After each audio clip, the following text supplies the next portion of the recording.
What is up, everyone, and welcome to the Random Encounter Podcast, episode 172. I'm your host, James, and I am joined by the Dress Sphere Master, the Dominant himself, Bryant.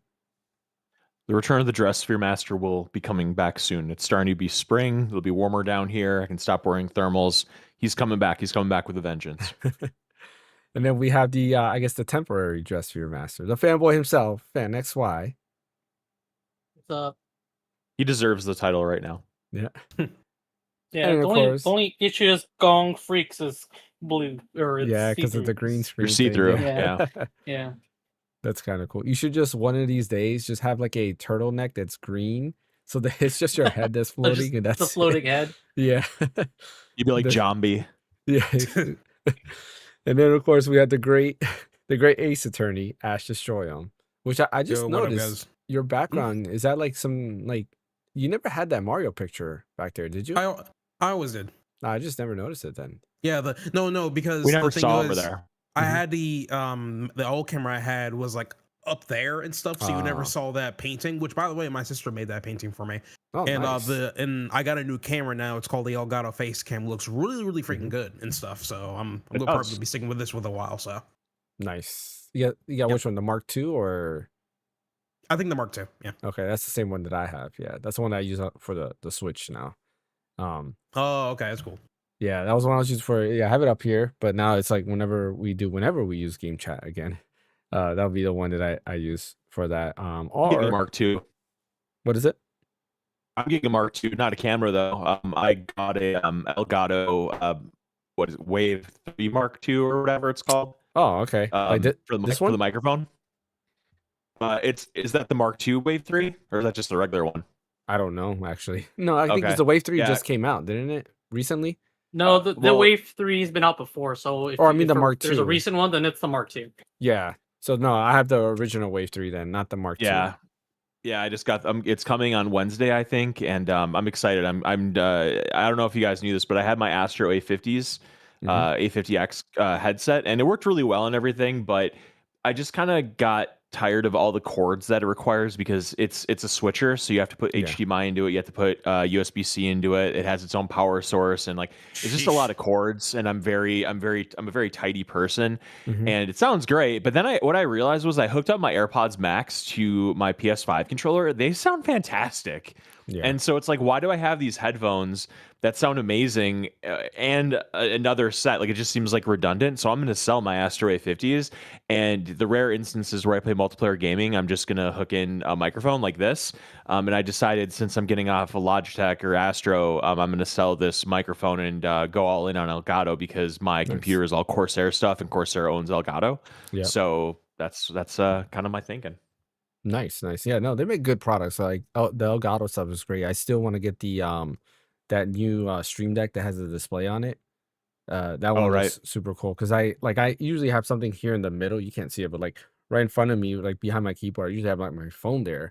But I can kind of eliminate that if I can connect that because you can use that as a third display, and I can instead have like chat there or something else, which would make it a lot better overall for streaming, which is pretty cool. And it's a Stream Deck on the side, so it has the Stream You're Deck talking about the buttons as well. Xenon?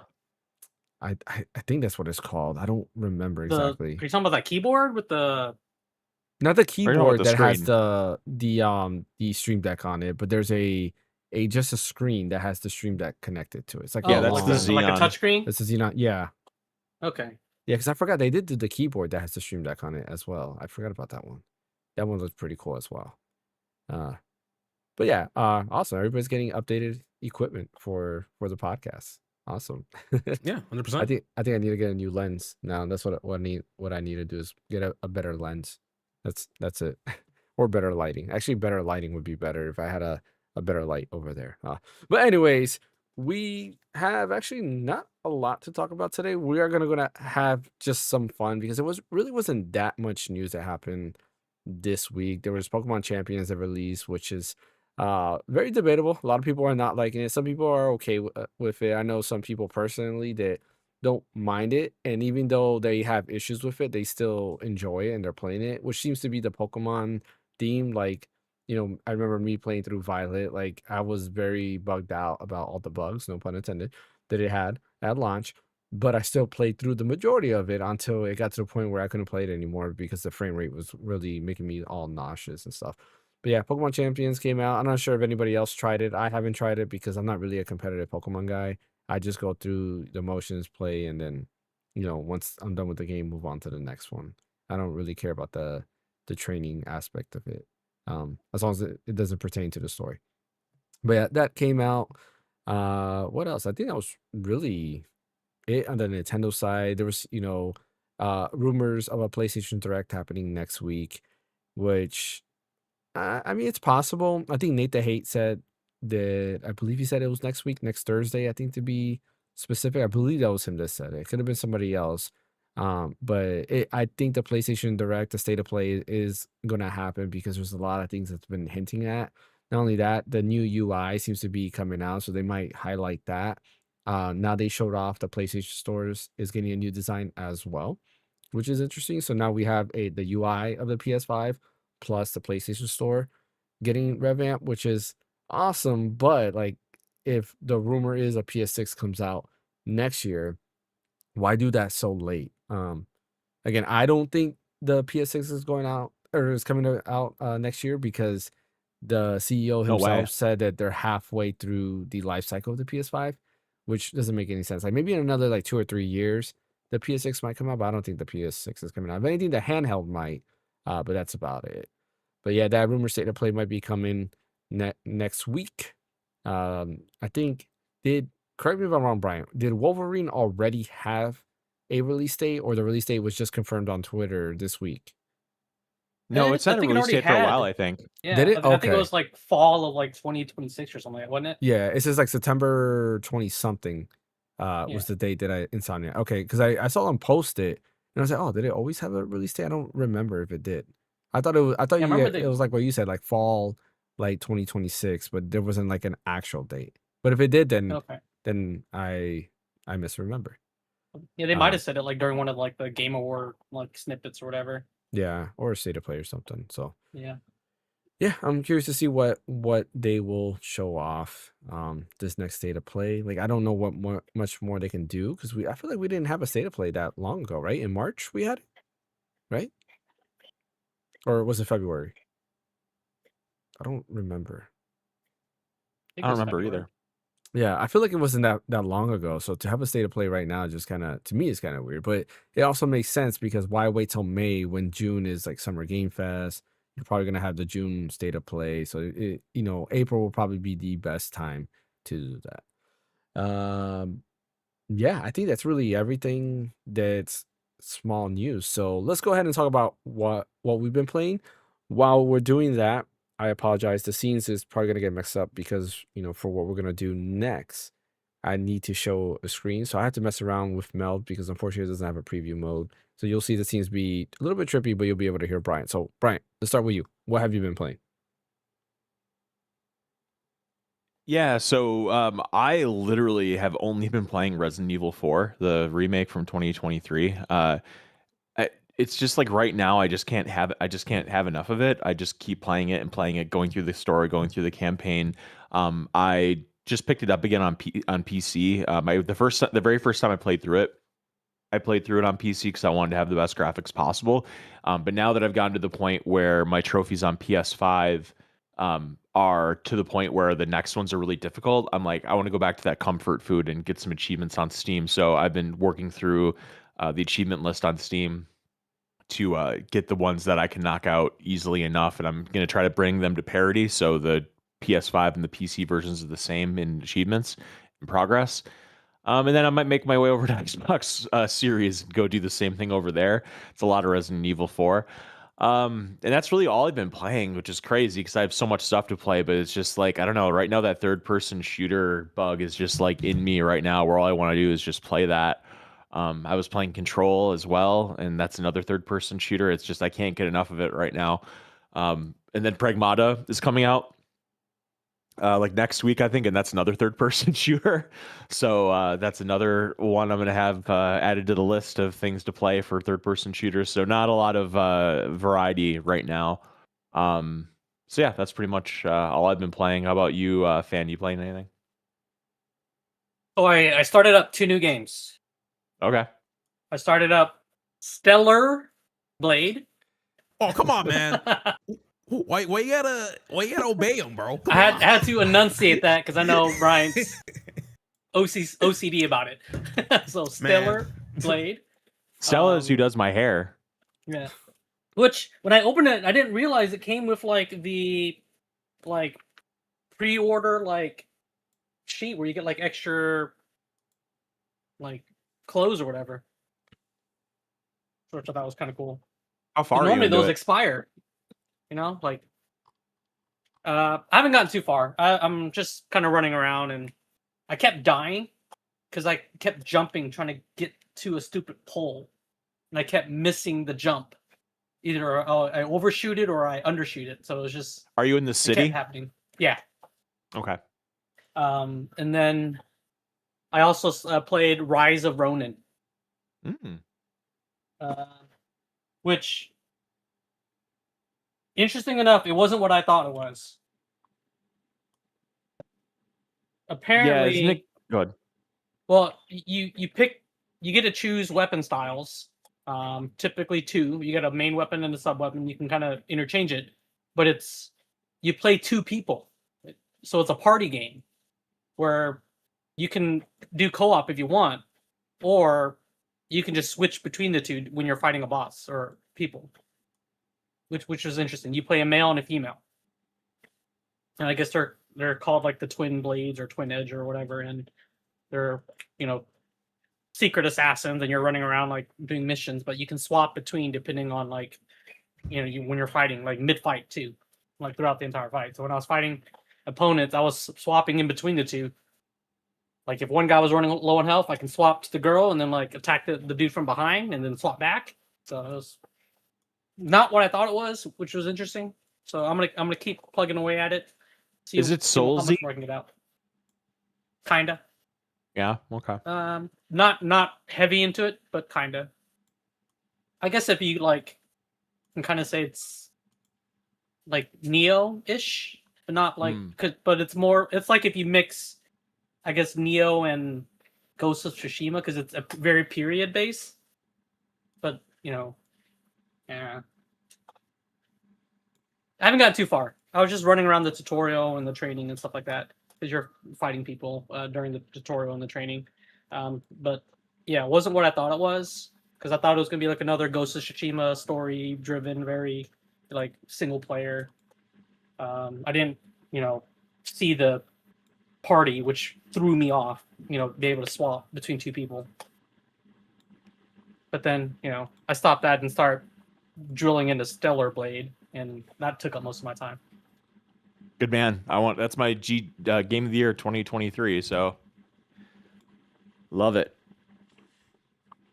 Or 2024, because then 25 was Clair Obscure, 25 was Clair Obscure, 24 was Stellar Blade, 23 was Final Fantasy 16. So I love Stellar Blade to get its desserts, its flowers, as it were. How about you, Ash?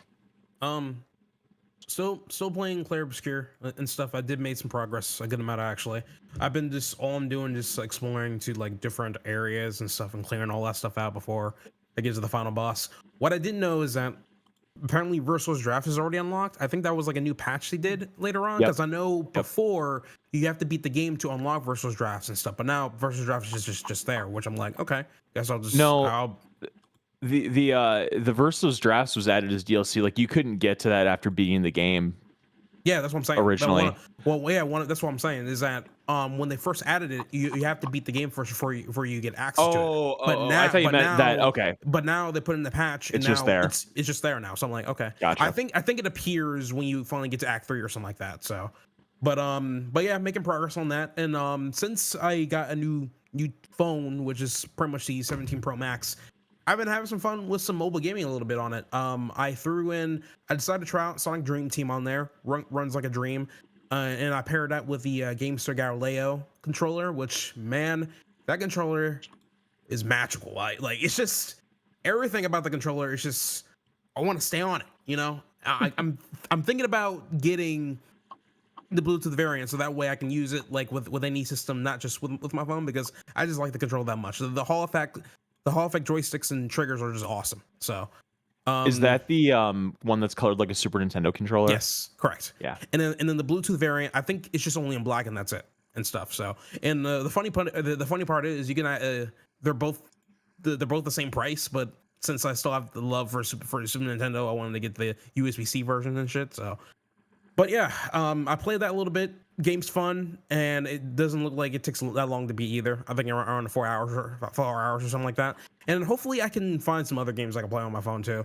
I heard there's certain Resident Evil titles are on there, like Resident Evil Village. I might give that a 4 shot. is on there. 4? Oh, that's funny. Okay, It runs pretty well too. It runs pretty well, yeah. And then what I've been doing also is streaming games from PC to my iPhone with just using Moonlight, essentially. And so that's how I was able to get more through of Clear Obscure, is because like I don't really feel like sitting on this desk and then staring at my ultra wide screen on playing Clear Obscure. I can just lay on my bed over here, get the phone out, and just start playing it for my bed or something like that. And it looks really goddamn good when you're streaming it locally, if anything. But yeah, that's pretty much all I've been doing essentially. So Awesome. what How about are we you, doing, James? James? I think we are golden. It seems not the best layout, but I think it's good enough so that I'm looking at it. I think it's good enough to show what we want to show, and I'll work on it next time, probably during like a test stream or something like that. Meld, if you're watching this, you definitely need a preview window so I can work on stuff while not having to be live, or not even that, because certain things, like when it comes to the podcast, I gotta have the 4 windows up so I can measure everything correctly. If I don't have 4 people up, then I can't really mess with that. So that's something that's annoying. But yeah, as far as what I've been playing this guy. So I ended up getting the Portal again, and I've been trying to test it out because I will be working on a video next week on the Portal. Few things I've been trying Why out. it's relevant again? Is that what it's going to be called? Or like why I got the Portal again? I'm not gonna tell the title right now. It's gonna be for when the video drops. But a couple of things I do want to mention is like and what I've been testing is I've been trying out the cloud streaming. I will say I think the cloud streaming is really good. In my house at least, it's been really good. I was testing out Legend of Dragoon because Legend of Dragoon you need it has time button prompts. So I figure, okay, if this is gonna be an issue, I'll know right away because I have to time it, when you're timing like double slash or anything like that, or harpoon from Lavitz. And I can say that it worked flawless. Like I had no issue. There was no timing issues or anything like that. It worked flawless. I then was playing the demo to Trails in the Sky first chapter because I was like, okay, it's a action RPG. So there's a lot of like dodging around, pressing buttons, things like that. There is a time dodging mechanic in there. So tested it out, worked flawless, had no issue. Not only that, since it is a higher resolution game, it will run at a higher bit rate. Where Legend of Dragon's a PS1 game, so the bit rate was probably doesn't need as much to show you that. But that also worked flawless, had no issues with that whatsoever. I didn't do remote play. Or did I? No, I don't think I tested remote play yet. I just been messing around with the cloud gaming. So yeah, I'm enjoying it. I do like it. I'll probably do some more remote play as well. But outside of that, there's something else. Did you get before the price jump? I did, yes. So Good. I decided. So the price went up. What was it? Last Tuesday or was it this Tuesday? No, last Tuesday. Or Wednesday. I'm sorry. Last Wednesday the price went up. I held off. I actually held off, and I actually got it this past Wednesday or Thursday, because Best Buy kept the price at $200 for about a week. I ordered it on Wednesday. Oh, nice. Thursday, the price went up to $250 on Best Buy's website. Oh wow, yeah, lucky. So they waited for me because I kept waiting and waiting and waiting, and then finally I was like, you know what, I'm gonna just do it. And if I decide I don't want it, I'll make a video real quick and then I'll return it. We'll go from there. But I did ended up getting at the $200 price point. So my video will discuss price point and all that as well. I will be fair with it. I am gonna review it as a $200 product because I got it for $200, but I'm also gonna review it as a $250 product Again, this is my second video of the Portal because I did have a Portal talk a little bit ago. But the other thing, Wait, hold on. yeah. One more thing before we move on. Mhm. What are you using for headphones? So I have IEM, so like I have like these, but I have white ones that I use, and I use that now. I've So you been plug in? debating. What was that? You plug in? Correct. Yeah, but I've been Yeah, debating about getting the Pulse Explorer. I have those. You do? What do you think about them? Mhm. They're great. I think they're actually really comfortable. Mhm. I would say sound quality wise, they definitely get the job done, but they're Yeah. not gonna like win awards for the best sound quality ever. What I just like about them is that they're comfortable and they're smaller and they work wirelessly with the Portal. Like it's a really nice ecosystem. Yeah. It's all very like ingratiated and like syncing them. Like when you turn on your Portal and like you turn on Mhm. the buds, they just like sync really well and really nicely, and it's a very well, it works very well together, and I Okay. appreciate that. Like AirPods. So I recommend them. They're good. Okay. I think they're a little expensive. I do, like, they're $200. I think it would be a lot better if they were like 150, like the Pulse Elites are. But it's whatever. They have Yeah. multiple uses. Yeah. That was And I'm my big. also Mhm. Oh, sorry. And then also, and I'm mainly keeping them because I want to use them for VR, because obviously they work with PS5 too. Because like if I'm playing a game that's like kind of intensive, I don't want to have these on with a cord, because Mhm. like the VR has a cord, so that's a lot of cords going on here. Yeah. Whereas with the buds, they're lightweight. You can have them in wirelessly, and they are not going to cause like you to get like super hot or whatever. So Mhm. they're good for like the more action oriented things. So that's kind of another reason why I got them. Yeah, the main reason why I was looking into that is, this past week I've had the Geek Show on my laptop while I'm playing something, and sometimes like my wife goes to sleep and I'm still playing a game, and I'm like, I would like to hear his stuff while also hearing the PS5, so it has that dual like ability to like link to the PS5 as Bluetooth. well as like an iPad or my MacBook, whatever I'm playing it. So I would like that feature, and that's why I've been eyeing it for a while. I probably will pick it up. I'm see when, but I more than likely will pick it up. My only worry was that people were reporting that it has a disconnection like issue, that it constantly I haven't disconnects. had that. You haven't had that? Okay. And No. it's one of those things is, sometimes the internet's louder for smaller things. And they have firmware updates too. Maybe it was Mhm. a firmware updated thing as well. Because like that's what I did the first time I used them, was I Yeah. plugged them into my PS5 right away, and I paired them, and I had a software update right away on them. So that's something that might have Okay. helped mitigate that. Cool. So I probably will pick it up and then see how that goes. And like you mentioned, it's the only way, unfortunately, to get wireless buds on the Portal. But it is what it is, because I just don't like the ports being at the bottom. It's kind of hard to see because of Yeah, the it's a pain. lighting. It's a pain to get to. Yeah. It really is. Like to plug a 3.5 millimeter in there, like you really gotta like get in there and look at it. Like I wonder if they did Yeah. that on purpose to get you to get the wireless. And you know Yeah. what? Like Exactly. I told you, I'm really into my AirPods Max and playing PS5, Hmm. but there's a part of me that wants to get the Pulse Elites just to kind of have like the whole The ecosystem, and PlayStation just so systems. if like Yeah. I kind of want to do it. So I might do it at full price, but Yeah. I'm like 85% sure I'll get it if they ever go on sale again. You know what's funny is I bought a sound bar for my setup here. So I have a gaming sound bar. It was pretty cheap. Like I didn't even pay that much for it because I had like Amazon credit and stuff like that. So I think I paid $10, but this sound bar is like $60. And the the thing is, like, after this, I remember, like, wait a minute, last Their year PlayStation Sony, is having like, those speakers. yeah, and I was like, where are those Yeah. things at? And then I remember our monitor too, because Yep. like this one has a dead pixel right here, which is so Oh annoying. no. Yeah, it has a one dead pixel there. So I remember they're coming out with the monitor too. Hopefully it's not crazy pricey because their in-zone stuff is ridiculously priced. But if the monitor is good and then the buds or not the buds, the speakers are good, I'll probably have the PlayStation ecosystem as well. Yeah, Um, love it. which I'll have a Have video they on announced a date on me. that yet? No, they haven't. It's Yeah. the video was last September Last or fall? Yeah. something like that. Yeah, sometime last fall because I looked it up again and I was like, man, it's been a while. They need to announce that stuff. And they can't say it has RAM issues because I'm sure maybe those speakers has RAM. Who knows? They could probably have some type of memory interface to detect like surround sound or something like that. But yeah, I'm gonna have a video on me kind of slowly returning back to the PlayStation ecosystem because yeah, I'm enjoying my PS5 Pro, got the Portal here and so forth, and we'll go from there. But I did want to mention before we get to the main topic is I finally beat Final Fantasy 16. It's done. Nice. Love Yeah. it. And Yes. and yeah, so I like the game. I still think the stuff in between, like there's these little quests that are part of the main story that still feel like they're side quests that shouldn't be there.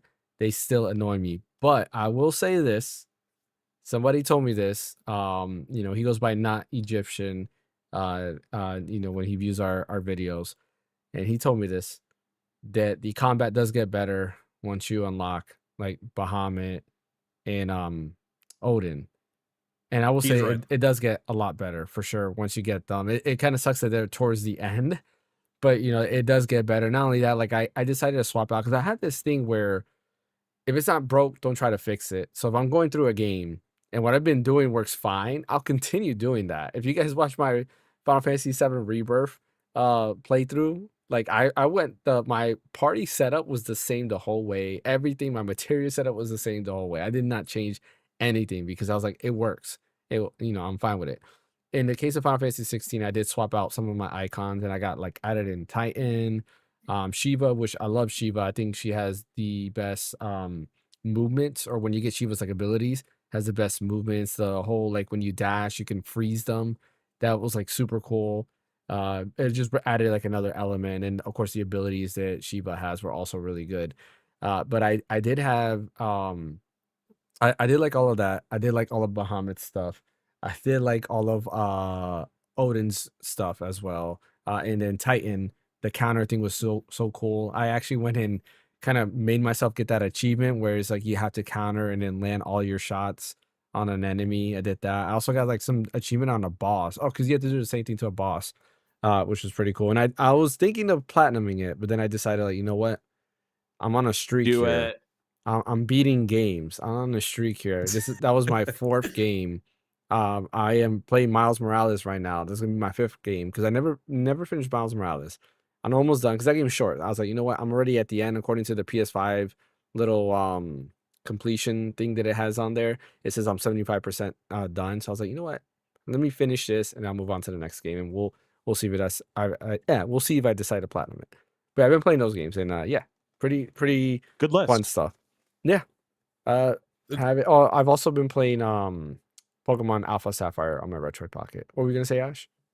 I was gonna say the trick I did when I was playing FF16 is my icon setup was essentially Phoenix, Mhm. Ramu. Ramu was like my favorite, and I'll explain why.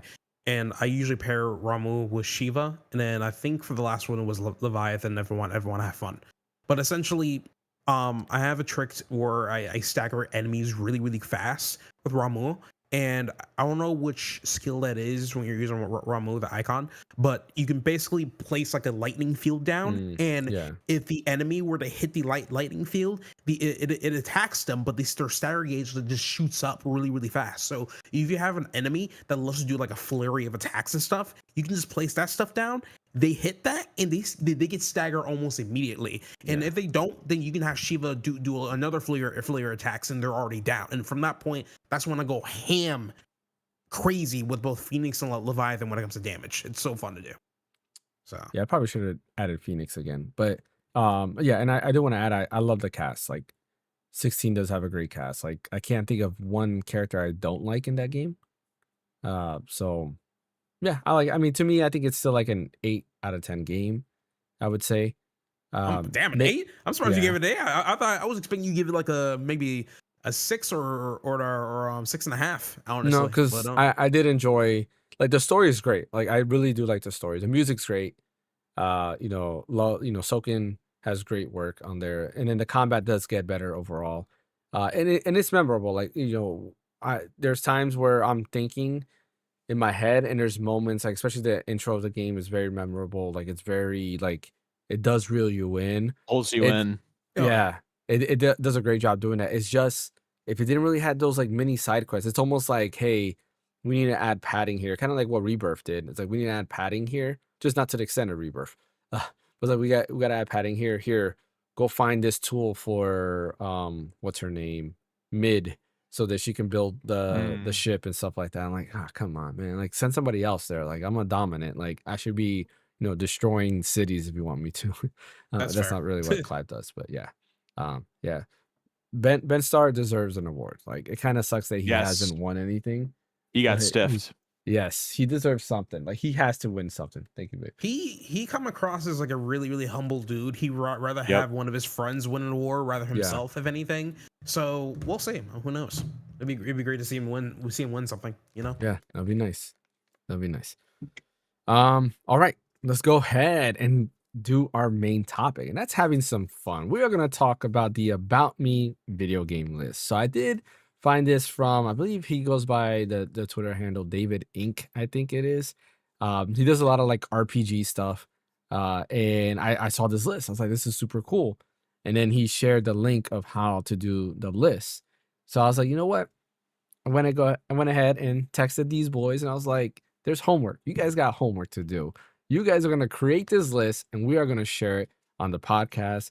A, because there wasn't much to talk about in today's podcast.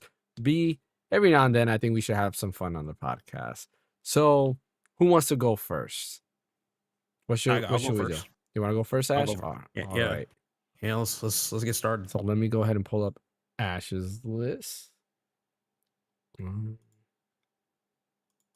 And give me a minute. I'll tell you when you're ready. If you guys want to see Ash's list, because I'm not doing screen sharing, I'm actually just doing that. I think Bryant Fan and Ash, you guys are probably gonna have to go to the stream to actually see it. Okay.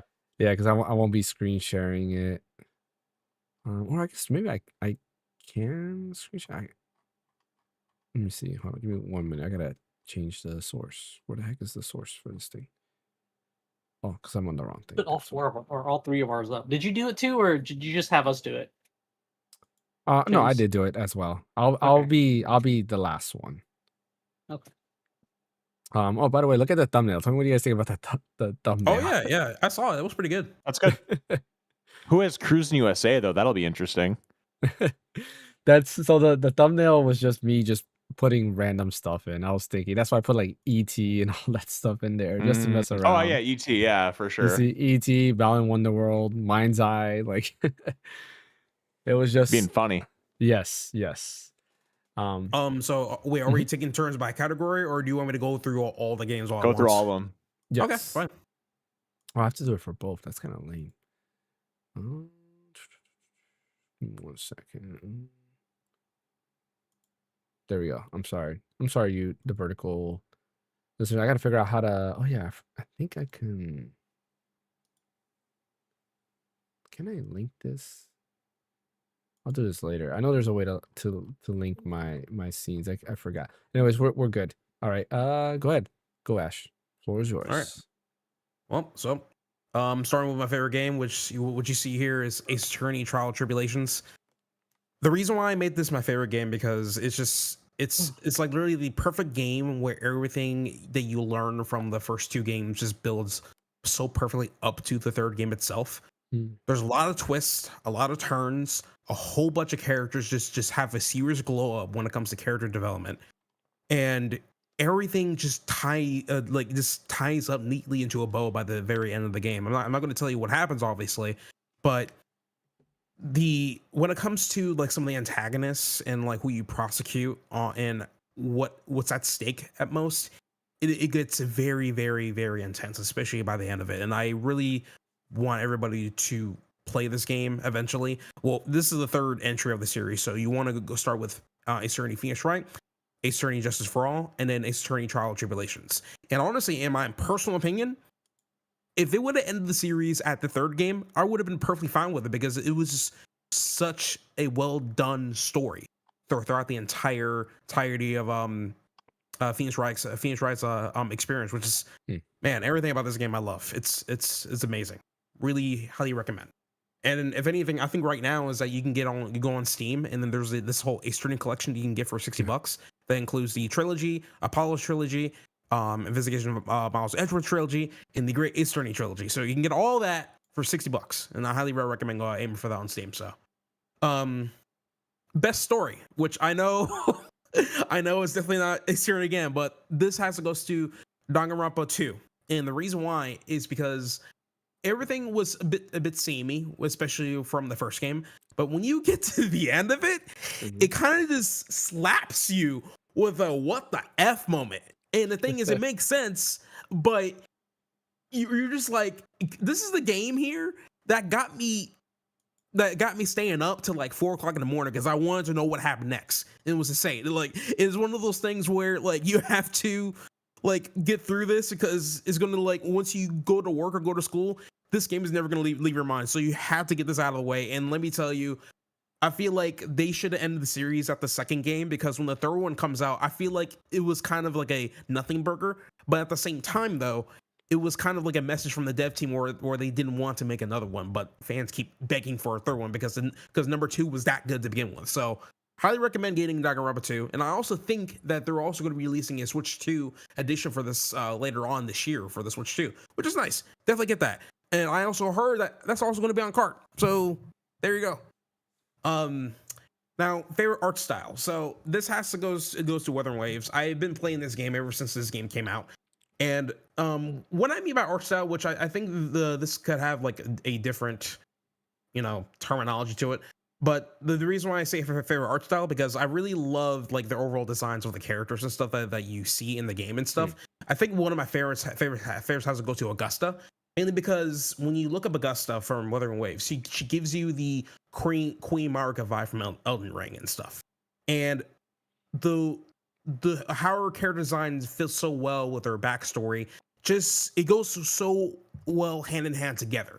Later on, you found out that the sword that she pulls out from her gotcha animation is all the swords that she defeated from the previous gladiators in her lore, which is ridiculous. And it's not just that. It's not just her. So many other characters just have really, really good, intricate designs that actually have meaning to their character, which goes a long way for them. Now, for biggest personal impact, it has to go to Luigi's Mansion. Growing up, I was a crybaby. I was afraid of the dark. I was afraid of bugs. I was afraid of everything. And me and Let's Luigi, be honest, you still are. No, I'm kidding. Oh no, I'm not. I'm a tough man. There's certain people in my age range that are still afraid of these things, like my roommate. Anyway, but biggest personal impact. So with Luigi, me and Luigi were kind of the same, and with Luigi, I can't talk. With Luigi, like using his courage to go to this mansion to save his brother, really just inspired me a lot to become stronger for myself, for my sister, for my family. And I know it doesn't mean as much since this is like a kid's game essentially, but him going through that entire mansion by himself, going against Booze, going against all these old ghosts that are still like in the mansion all by himself. I mean, Professor Egad was helping him out, but he wasn't in the mansion with him, except for the very beginning, and he still went through all that, which is amazing. Which is why I couldn't really like mess with 2 and 3, because with 2 and 3, Luigi already knows what's going on. He's already been through this stuff already at this point. So some stuff may scare him, but it's not going to be like the same like his first time essentially. So for me, Luigi's Mansion 1 is always going to be the biggest personal impact for me because that encouraged me to be, basically brave. I'm like the guy that walks during the night around 11 p.m. because I want to, and then plus I love how it's a lot more cooler in Florida. So there's that. Anyway, hey, before we get to the next game, I have a suggestion. How about I have a timer. How about we do 45 seconds a category for everybody? Okay. That way it'll like make it so you have to like get your important points in 45 seconds, and I'll do the timer and I'll just say time. It's like those sports shows where they do like 30 seconds on a topic. Okay, ding ding ding, and they have to go to the next topic. So I got my timer here. I'll just say time once your time's up and go on to the next thing. I did suggest for us to do each category back to back, but it is what it is. Anyway, let's do it. Best combat goes to Wuthering Waves. Easy to learn, but hard to master.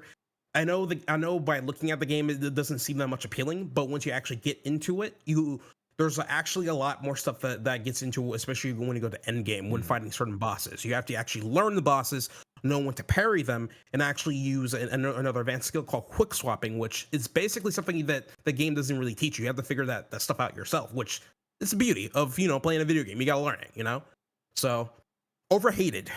Crimson Desert. So here's the thing: I told people I played the game, and I enjoyed some aspects of it, but I don't think the game shouldn't be really overhated at all at this point, because I think it's kind of getting the quote unquote cyberpunk treatment because this game has been hyped up for so long and stuff. And when the game finally came out, people were expecting this game to like crush every other game during 2026, which in my mind, I'm like, it's not going to do that. But this game definitely has a lot of stuff going for it. Heck, even the studio is willing to get all the patches done and everything, and now the game runs a lot more better for most stuff. So I feel like this game doesn't deserve all the hate it gets from other people. So, but I mean, yeah. does that get a lot of hate? Like, I feel like it doesn't get a lot of hate. From what I've seen, yeah. I've seen a good amount of hate on this game, which I'm like, bro. I mean, listen, yeah, the story is crap. Cliff is forgettable. When it comes to everything else, though, they definitely got something there. These got to like iron out a few things, So okay, yeah.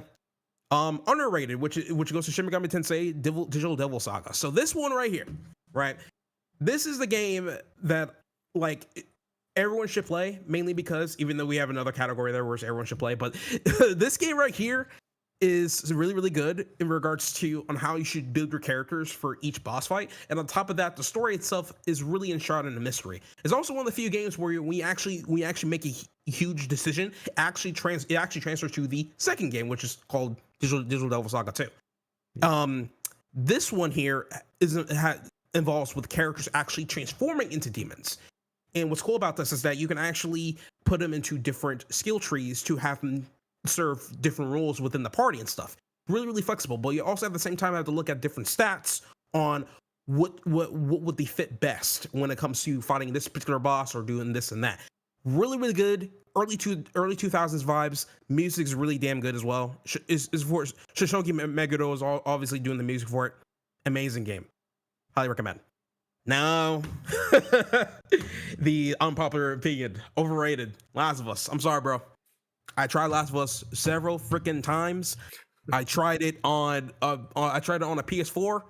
I tried it on PC as a quote unquote demo. I couldn't do it, man. I couldn't. Like the game itself, it has a lot going for it. I can definitely see that, but for some odd reason, I feel like the story itself is a bit too predictable in certain parts of it. And it's just, I don't know. I was kind of getting like whatchamacallit? Something vibes from it. The Walking Dead vibes from it. And I feel like they're kind of like taking some plots from The Walking Dead and make it into their own a little bit. But it's just like when it comes to like zombie apocalypse stories, I don't really drive with them that much. So that's definitely not 45 seconds. It was. Yeah, you're mad because I'm calling this game overrated. Yeah, so but yeah, game overrated. So needs a remake. Persona 2 Eternal Punishment. This game is a weird one because this is actually my first Persona game. But like straight up, this one is actually part 2 of Persona 2, which the prequel to it is Innocent Sin. But Persona 2 is like one of the like it definitely needs a remake 100% because this is the only Persona game that has all adults in it, essentially.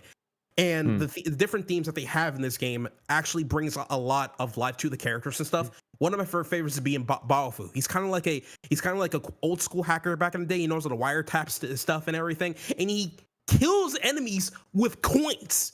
It's awesome. I love that. And then the second one here is Criminal Overlook, Persona 2, because I'm seeing a trend here where like a whole bunch of people that who play Persona games actually never play Persona 1 and 2.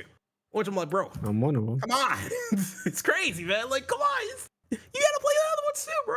Like, I mean, it's not a huge requirement because they don't reference those games a little bit, but it is what it is. But James, I'm looking at you. You need to play Persona 2. Please. I know the minute I play it, a remake will be announced. That's usually what happens. Please make it happen. What you say?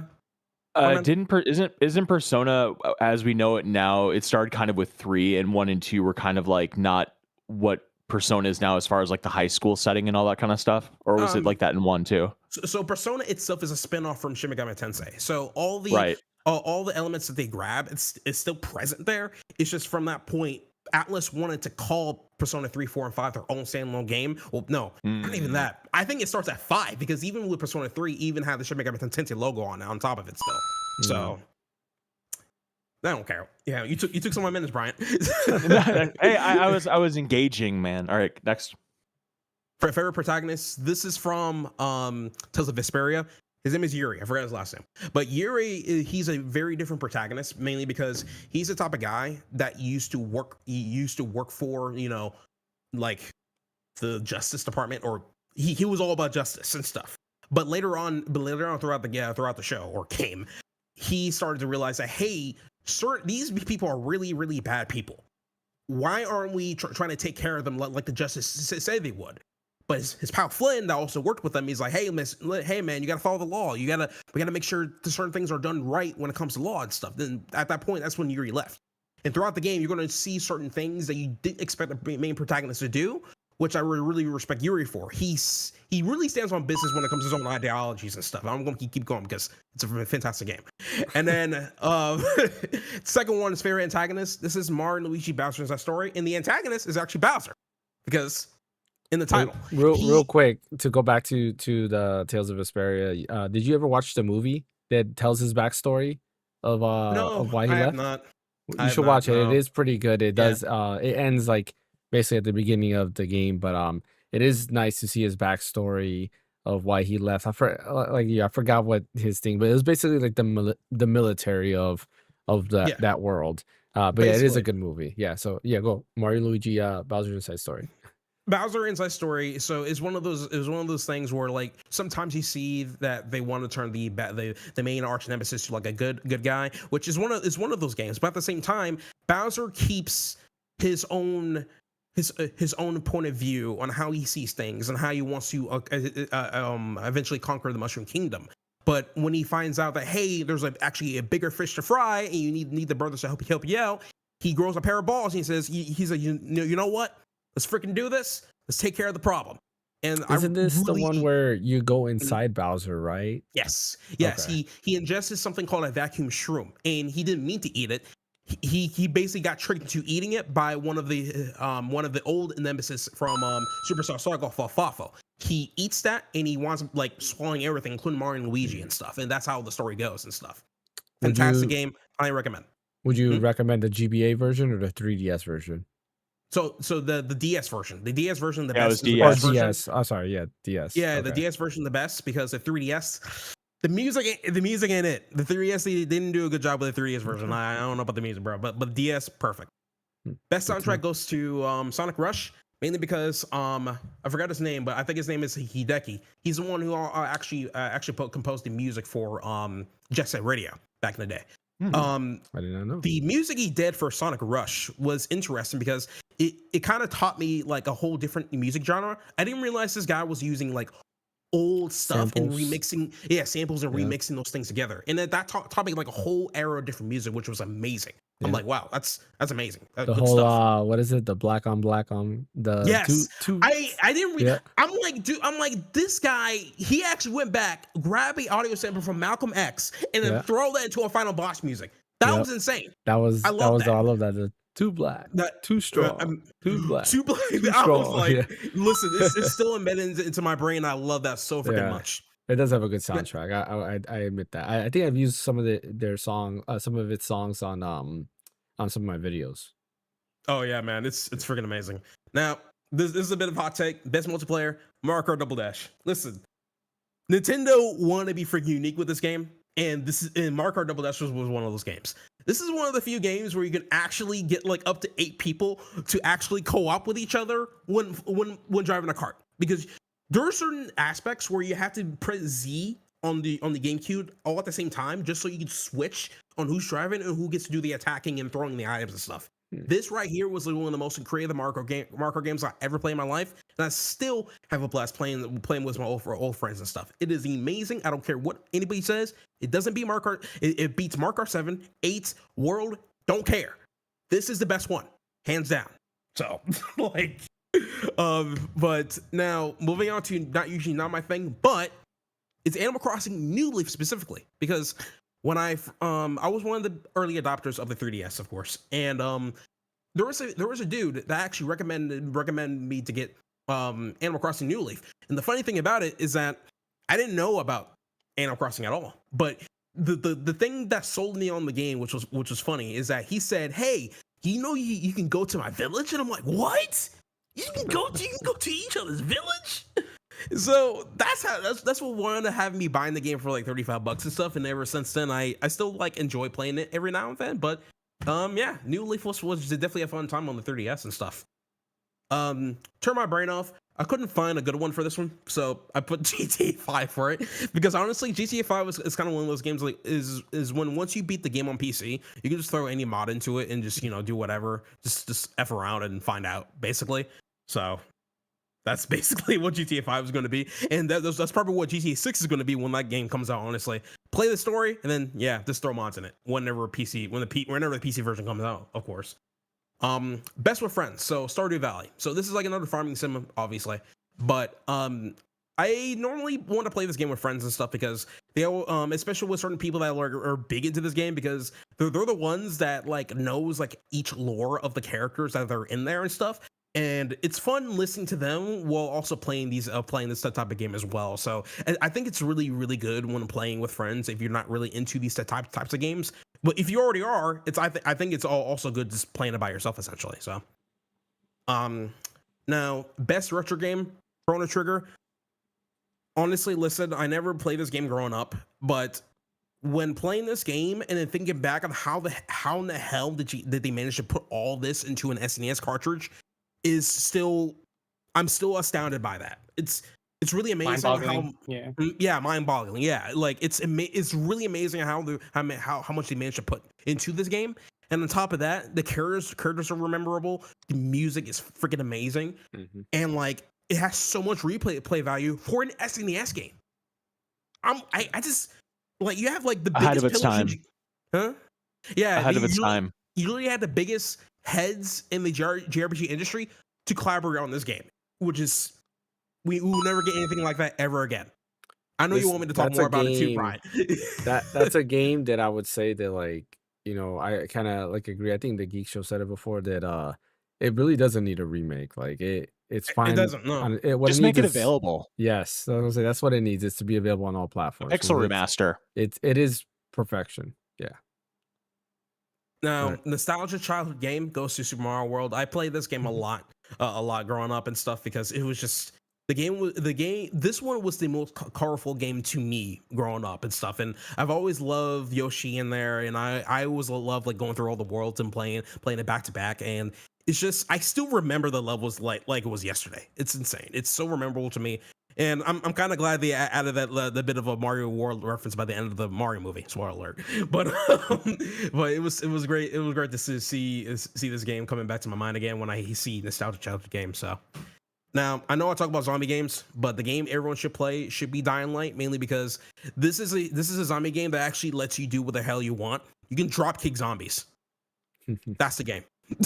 Mic drop. You can drop kick zombies. You can John Cena zombies.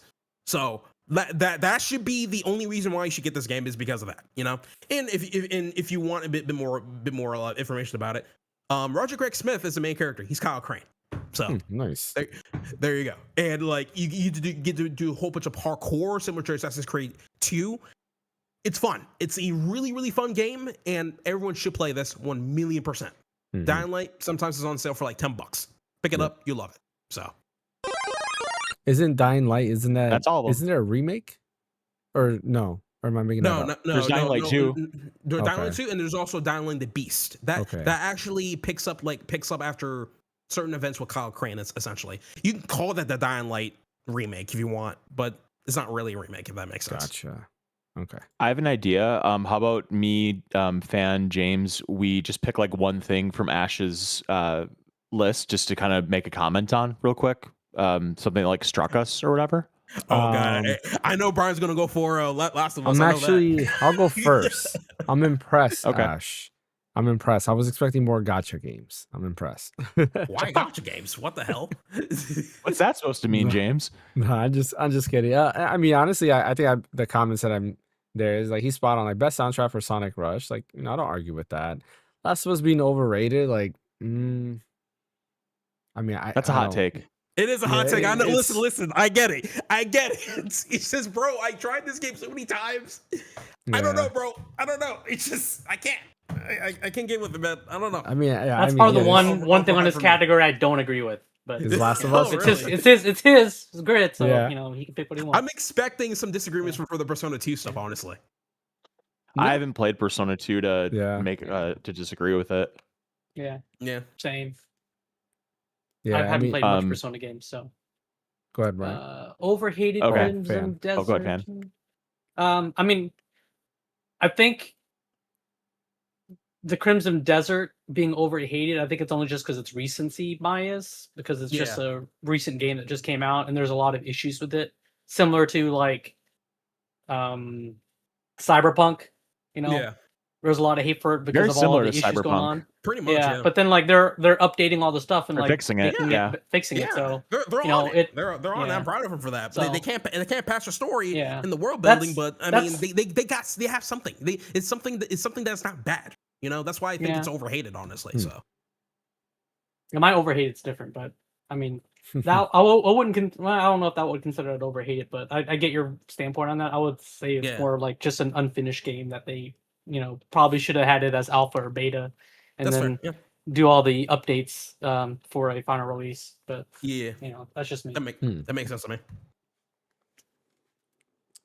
All right, Brian, you want to give your For take? me, honestly, I really liked your little touch about biggest personal impact with Luigi's Mansion. I thought that was really nice.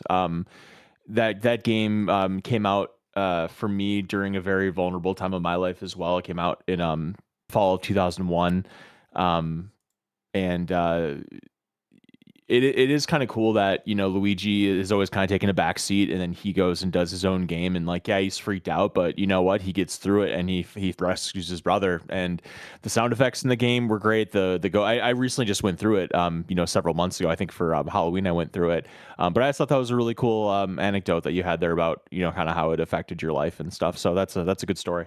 Mhm. Yeah. I love Luigi for that, man. I'm proud of him. Yeah, totally. All right, who wants to go next? Just put me up All right, next. and it is. I'm glad you said it because yours is interesting, more interesting than I'm gonna fly through it. So just I got the coin going. Don't worry about it. You just Okay. take your time. I'm gonna go. I'm not gonna use up the full 45 seconds because Okay. I'm trying to fly through it as quickly as possible. All right, give me a minute. Okay. Let me get yours. All right. You're I got good a text there. message that somebody loves the coin. They said that's a good idea. So Yeah, the coin. yeah, it's because it's like, I don't know if you guys have ever seen those sports shows like where they have like a horn like after Yeah. like the 30 seconds or whatever. Like Yeah. that's what this Yeah. is. So that's cool. Yeah, makes sense. Let me see. All right, you Trying to look at the are- stream now. Yeah, you're good, fan. It should be up on the stream. Yeah. Okay. So my favorite game, Chrono Trigger. All right, it's the game I grew up playing. Story's great. Story's like just what previously what Ash says, like crazy how much they could cram stuff into a single SNES cartridge. I mean, they probably had to make like a custom chip to fit all the data and stuff like that for that game. Obviously, art style, Toriyama, grew up with Dragon Ball, so you know that's why it's one of my favorite games. Last of Us is best story because I cried in that game playing Fan it. crying? Yes, you I get think to a it's point. father thing probably. Yeah, Oh, well, yeah, I mean, yeah. I mean, when Ellie killed that kid, Spoiler. I cried. Well, Ash says he's never going to get to that point, so Yeah. you know. But I cried at that point, you know. So like that made me in the when they turn it into a show, the whole like couple with I forgot his name, but the guy that follows you around for a little bit. That Oh, story I know who you're that they talking did, about. Yeah, I forgot his name. the gay couple, like Yeah. that was crazy with the show. So that's why I think it's like great story. Favorite art style, obviously Chrono Trigger, because again, Toriyama grew up with Dragon Ball, during Dragon Ball Z. That's I just in a lot of sprite style games, kind of like took inspiration from that. And biggest personal impact, Link to the Past. just because that's one of my first like SNES games that I played, and like that's how I got into like Zelda was that. I didn't play the ones on the NES, so this is my first Zelda game, so the biggest impact for me.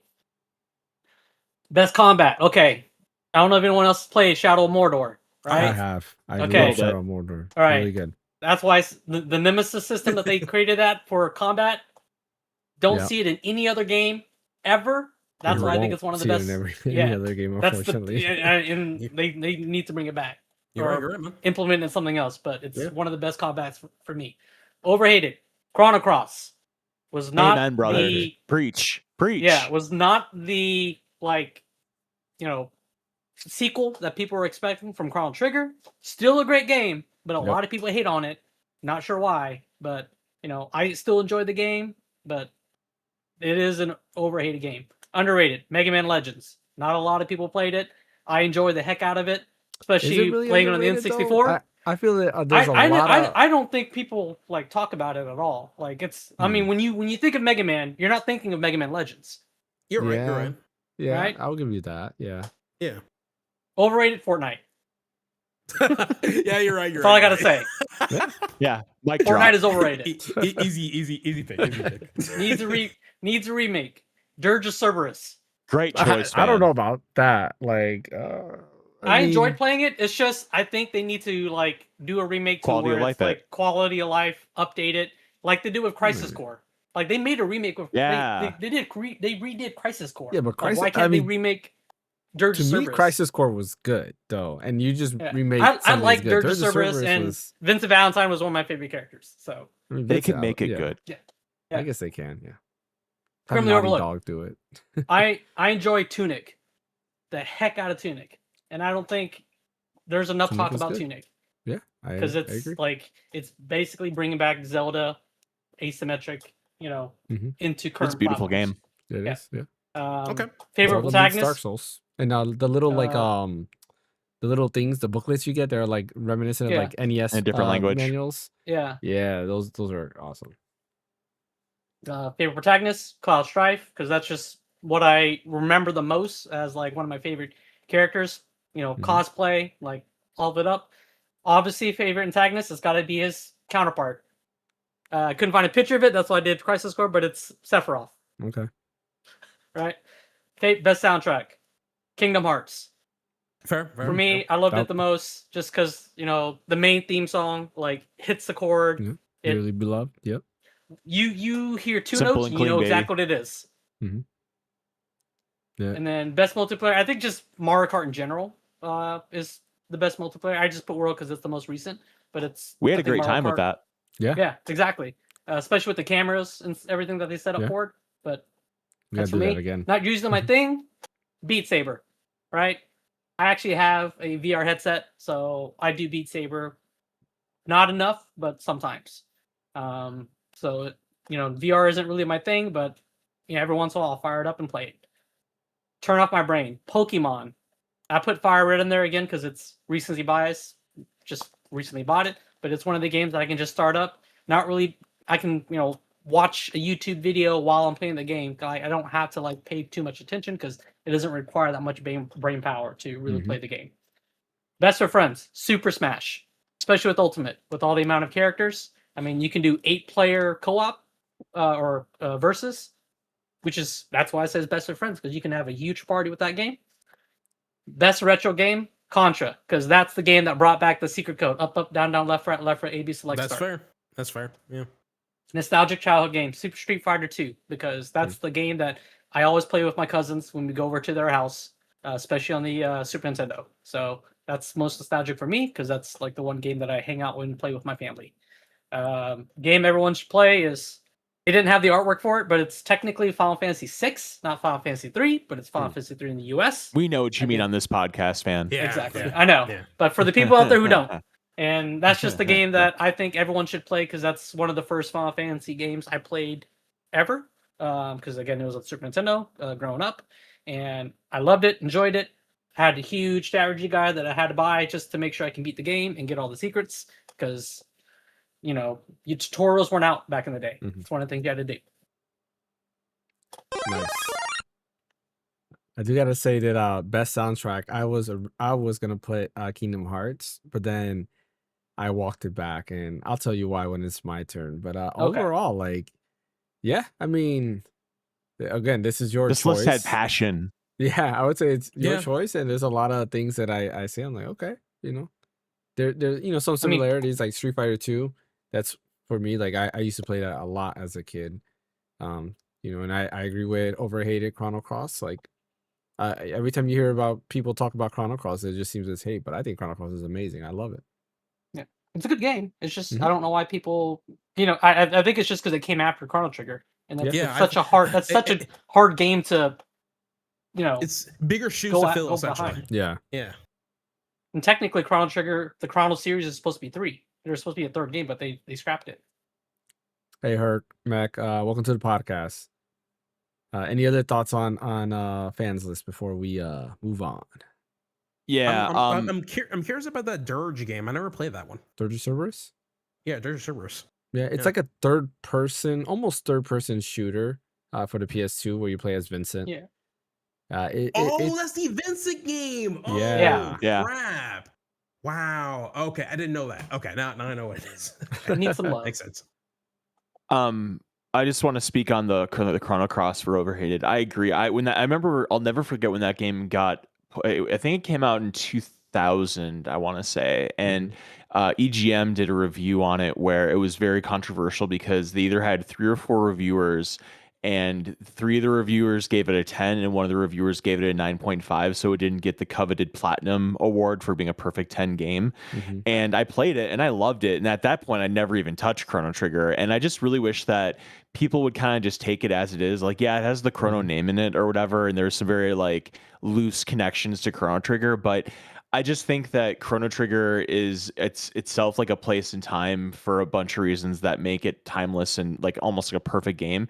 And Chrono Cross is just a fantastic RPG, just from the battle system to the graphics, the art style, the music, the story. There's just a lot of cool stuff in it. And I just wish that people would just take it as it is instead of trying to compare it to Chrono Trigger. It's just not realistic. I mean, Yeah, I agree.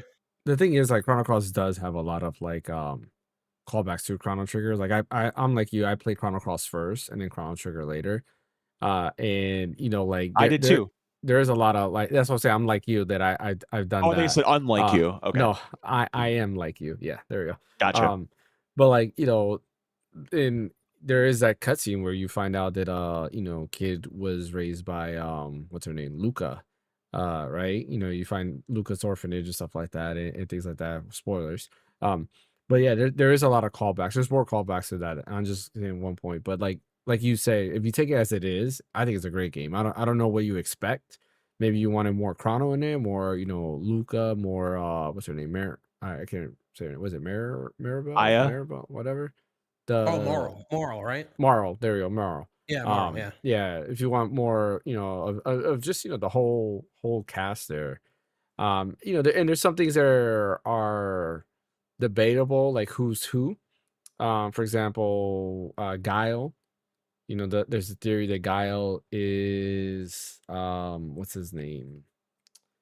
You're talking about to do with the scythe? Yeah. What What's is his the name? name? Lynx?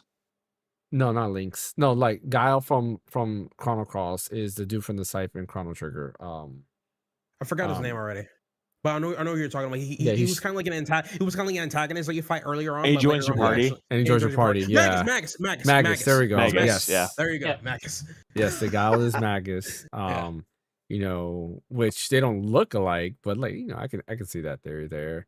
And then of course there's the thing of like there's a Glenn in Chrono Cross, and well, I guess I don't want to spoil that, but like, there's a Glenn in Chrono Trigger as well. Yeah, Chrono Cross, amazing. Definitely should play. I think the reason why people hate the game is I think it's probably because they wanted to get the same feeling like they did with Chrono Trigger back then. Yeah. And the thing is, you can't really get that same experience 1-to-1 in a different era, if that makes sense, right? And I think that's what happened here, honestly. Yeah.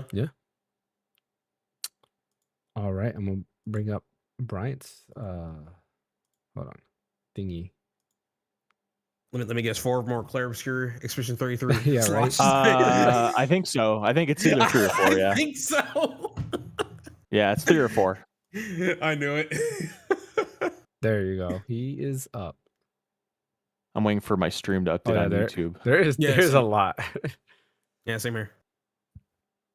Wow, Why how can't it far am update? I? I'm so far behind. It could be a Jesus, few how? seconds. It's updated. Oh yes, it's updated on it now. Now I see it. Now I see it. Okay, I'm just waiting for my. I'm not signed in on YouTube for my YouTube Premium right now, so I'm waiting for it to get past these ads, and then Oh. I'll start. I have my timer going. Okay, here we go. All right, cool. All right, timer starts now. So it goes without saying, favorite game of all time, Clair Obscure Expedition 33. I've talked about it at length on this podcast from the first time that we saw it at the Xbox showcase. The art style, the way the characters look, the battle system, the story, the aesthetic, how everything feels, the fonts, the spell names. Just it has this soul to it that I've never felt before in a game. And it's just truly exceptional, and I find myself thinking about it a lot, and I can't wait to see what Sandrock's going to do next. Okay, on to the next. Best story is Death Stranding. There's just so many things about it that are incredibly original that Hideo Kojima just really cooked with. I remember this feeling at the end of playing Death Stranding that was just unlike anything I'd ever played to that point. There's just so much about it that is never done in a story before, and it never will be, probably, like the stuff with what happens to bodies when they die and having to like take them out to this massive incinerator so they don't explode a city, and just like everything to do with all the different beings that are on the planet, and the antagonists and delivering things, and it had so much cool stuff wrapped in a package that really worked well. Okay, on to the next. Favorite art style, Persona 5 / Persona 5 Royal. This game is just rocks as far as how it looks. Red and black are my favorite colors. That's my aesthetic. So Persona 5 just hit home right away as soon as it came. The way the characters look it just drips with originality. It just looks so cool, and it just pops. All the colors pop. When you do spells, everything just pops. The character's hair pops. The costumes pop. The casino, when you're in, I think her name's Say's level to steal her heart. Everything just looks really original. Everything just flows so well together. It's a very put together game aesthetically, so everything just really meshes with itself, and it fits a theme very well for all the other Persona games that have their own. Okay, next.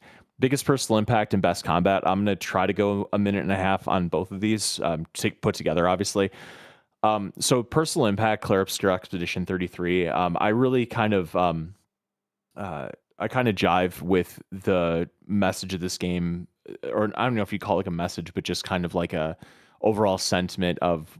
It's kind of similar to, I don't know if you guys ever saw Star Trek Generations, but it has kind of a similar thing to Star Trek Generations with like the Nexus, where the canvas is basically, spoilers for anybody that hasn't finished Clair Obscure Expedition 33. I know, James, you haven't, so I'll try to tread lightly here, but you should have beaten it by now. But anyway, yeah, you're right. I really can't get into this because I don't want to be spoilery. Let's put it to you this way. There's a lot of things in this about like an idealized world, what you think your perfect world is, what is real, what's not real, and what's truly important. Is it better to live in a world where things aren't real but you're happy, or better to live in a world where things are real but they suck? And then just really quick on the combat, it's my favorite RPG combat. I can't think of another game that made me feel as pumped when I would get several parries in a row, or when I would just hit the timing right, and then it says expedition performs a counter, and it makes this really satisfying like boom noise, and it's just like massive damage, and then you get to stack all the different pictos and all that stuff. So fantastic combat. Next, Final Fantasy 13, overhated by far. It's so irritating how the internet has just taken this game, and James and I actually kind of what? No, I didn't say anything. Oh, I thought you were saying something. Okay. No. James and I kind of went on about this at last week's podcast when we were going through all the different Final Fantasies. There's just so much about this game that kind of the tone for Final Fantasies going forward between 15 and 16. The staggering system, how the combat works, the aesthetic is just kind of, it just starts to get very well presented at that point. It's just very sleek. The characters, some are better than others. I love Lightning. Lightning is a very original character. She's doing it all to save her sister, no romantic interest. It has a cool concept. There's some flaws with it, but Final Fantasy 13 just rocks. The battle system is one of my favorite battle systems in RPGs. Underrated Vanquish, just an utterly near perfect third person shooter. It moves so fast. It's got the combat of your best third person shooters like your Resident Evil 4s, your controls. There's so many different third person shooters that it kind of takes. I feel like really. Well, actually, those two games. Well, Resident Evil 4 came out before Vanquish, but it's just, it moves really fast. It has a really cool setting. It just really blows up on the screen. I really wish more people would play it. It was a Sega game and very, very good. Overrated, Alan Wake 2, a game I was so disappointed in, and it was just so crazy to me because it was so well regarded. Nominated for Game of the Year awards. Everybody talks so glowingly about it, and I just could not get into it. I finished it. The main problem that I had with it, above all else, is the combat. It just was incredibly inconsistent how to hurt enemies, because in the original Alan Wake, it was really simple. You just shine the light on them to get rid of their shadow, and then you shoot them, and that's it. In Alan Wake 2, you shine the light on them, but it's like inconsistent where you shine the light. And so you can like shine it at them, but the darkness doesn't go away. And then when you shoot them, it's just really inconsistent when they die. Other than that, though, there's a lot of cool stuff in it. It's just the combat really ruined it for me. Needs a remake. Eternal Darkness, Sandy's Requiem. James is going through this right now. Loving watching his playthrough of it. Just so many things about this game that are so original that I really wish would make a return in survival horror these days, just because it's made such a resurgence. The storylines of all the different characters going to the different times, going through their stories with their tragic ends, the combat system, the strategy, the sanity meter, the sound effects, the music, it just all has a really creepy undertone to it that what I appreciate is there's only really like maybe one or two jump scares in the whole thing, but most of it just is this really impending sense of doom and darkness, hence the title, but it doesn't like stick it in your face. Like you have to just kind of stew with it, and I appreciate that. Next, Criminally Overlooked, Shadows of the Damned. I really wish more people would play this game and knew about it. It's made by what's his name? The guy from Suda. What's his name? Is it? Is it Suda? Yeah. Yeah, like Grasshopper Studios. You talking about? Like, yeah, Grasshopper. Yeah. Yep. Yeah. Mm-hmm. Yeah, it's a really awesome story. It's so original. It's like you take Nightmare Before Christmas and kind of cross it with like an adult Nightmare Before Christmas crossed with Resident Evil 4. It has a really cool location. The guy, your sidekick, is this it's this skull named what was his name? There's a lot of dick jokes, like the guns have different names for them, because like your gun is your skull sidekick. Oh, his name's Johnson, and so like one of his forms is like a machine gun. It's like the big Johnson, like just a bunch of like really stupid double entendres. But the setting's really cool. The music's cool. Great third person shooting. Fantastic game. Favorite protagonist, easily Clive Rossfield from Final Fantasy 16. I've never been so invested in a character in Final Fantasy ever. I cared about his journey from being a teenager to being betrayed by his mother, to becoming what do you call it, dominance, to all the fights, saving his brother, all that kind of stuff. Just he was just a character that you rooted for so much, and Ben Starr did just such an incredible job getting every ounce of character, or all of his voice into that character, and you just related so much to so much of what he was going through, and it just was very palatable. It wasn't something that was like, what's the word, like hypothetical. It was just all very like in your face. Next, favorite antagonist. I was like Googling different different gaming antagonists, and I couldn't come up with any that like really I thought were like amazing. So I just picked Dr. Wily, just because there's so many great Robot Masters in all the Mega Man games. I could name them all probably if you gave me enough time. They're all just such amazing designs, and it's just such a basic story. Just guy trying to take over the world with his robots. You're sent as Mega Man to stop him. And Mega Man 3 is my favorite Mega Man game. And so that's kind of where I'm going with Dr. Wily there. Best soundtrack is Clear Obscure Expedition 33. I mean, there's a reason that it won every. I'm pretty sure it probably won every award that it got for gaming soundtrack. From the Game Awards to any thing it was nominated for soundtrack, it won. It's just exceptional. It went up the stream charts. There's just so many heartfelt, emotional, beautiful tracks to it that give me goosebumps. And one day, I bet they are going to bring that soundtrack live stateside. I don't think in France right now they're doing it. But as soon as that show comes stateside, I'm going to be there front row and center, and I'm ready to just let it destroy my soul. All right. Next is best multiplayer, Titanfall 2. So Titanfall 2 is just really an exceptional game. I loved the single player of it, and I'm not really a multiplayer guy because I'm just not very good at games in general for multiplayer compared to other people that's all they do is just play first person shooters. But Titanfall 2 is so much fun as a first person shooter, being able to get enough kills or finding a mech to get into, to overtaking the mech, to shooting a bunch of enemies that are jumping around the map, fighting other mechs. I spent so much time playing Titanfall 2 multiplayer, and it was always fun. It never felt like a grind. I had a blast playing it. Like, I want to go back and play it soon again because it's really fun. Not usually my thing, but Returnal.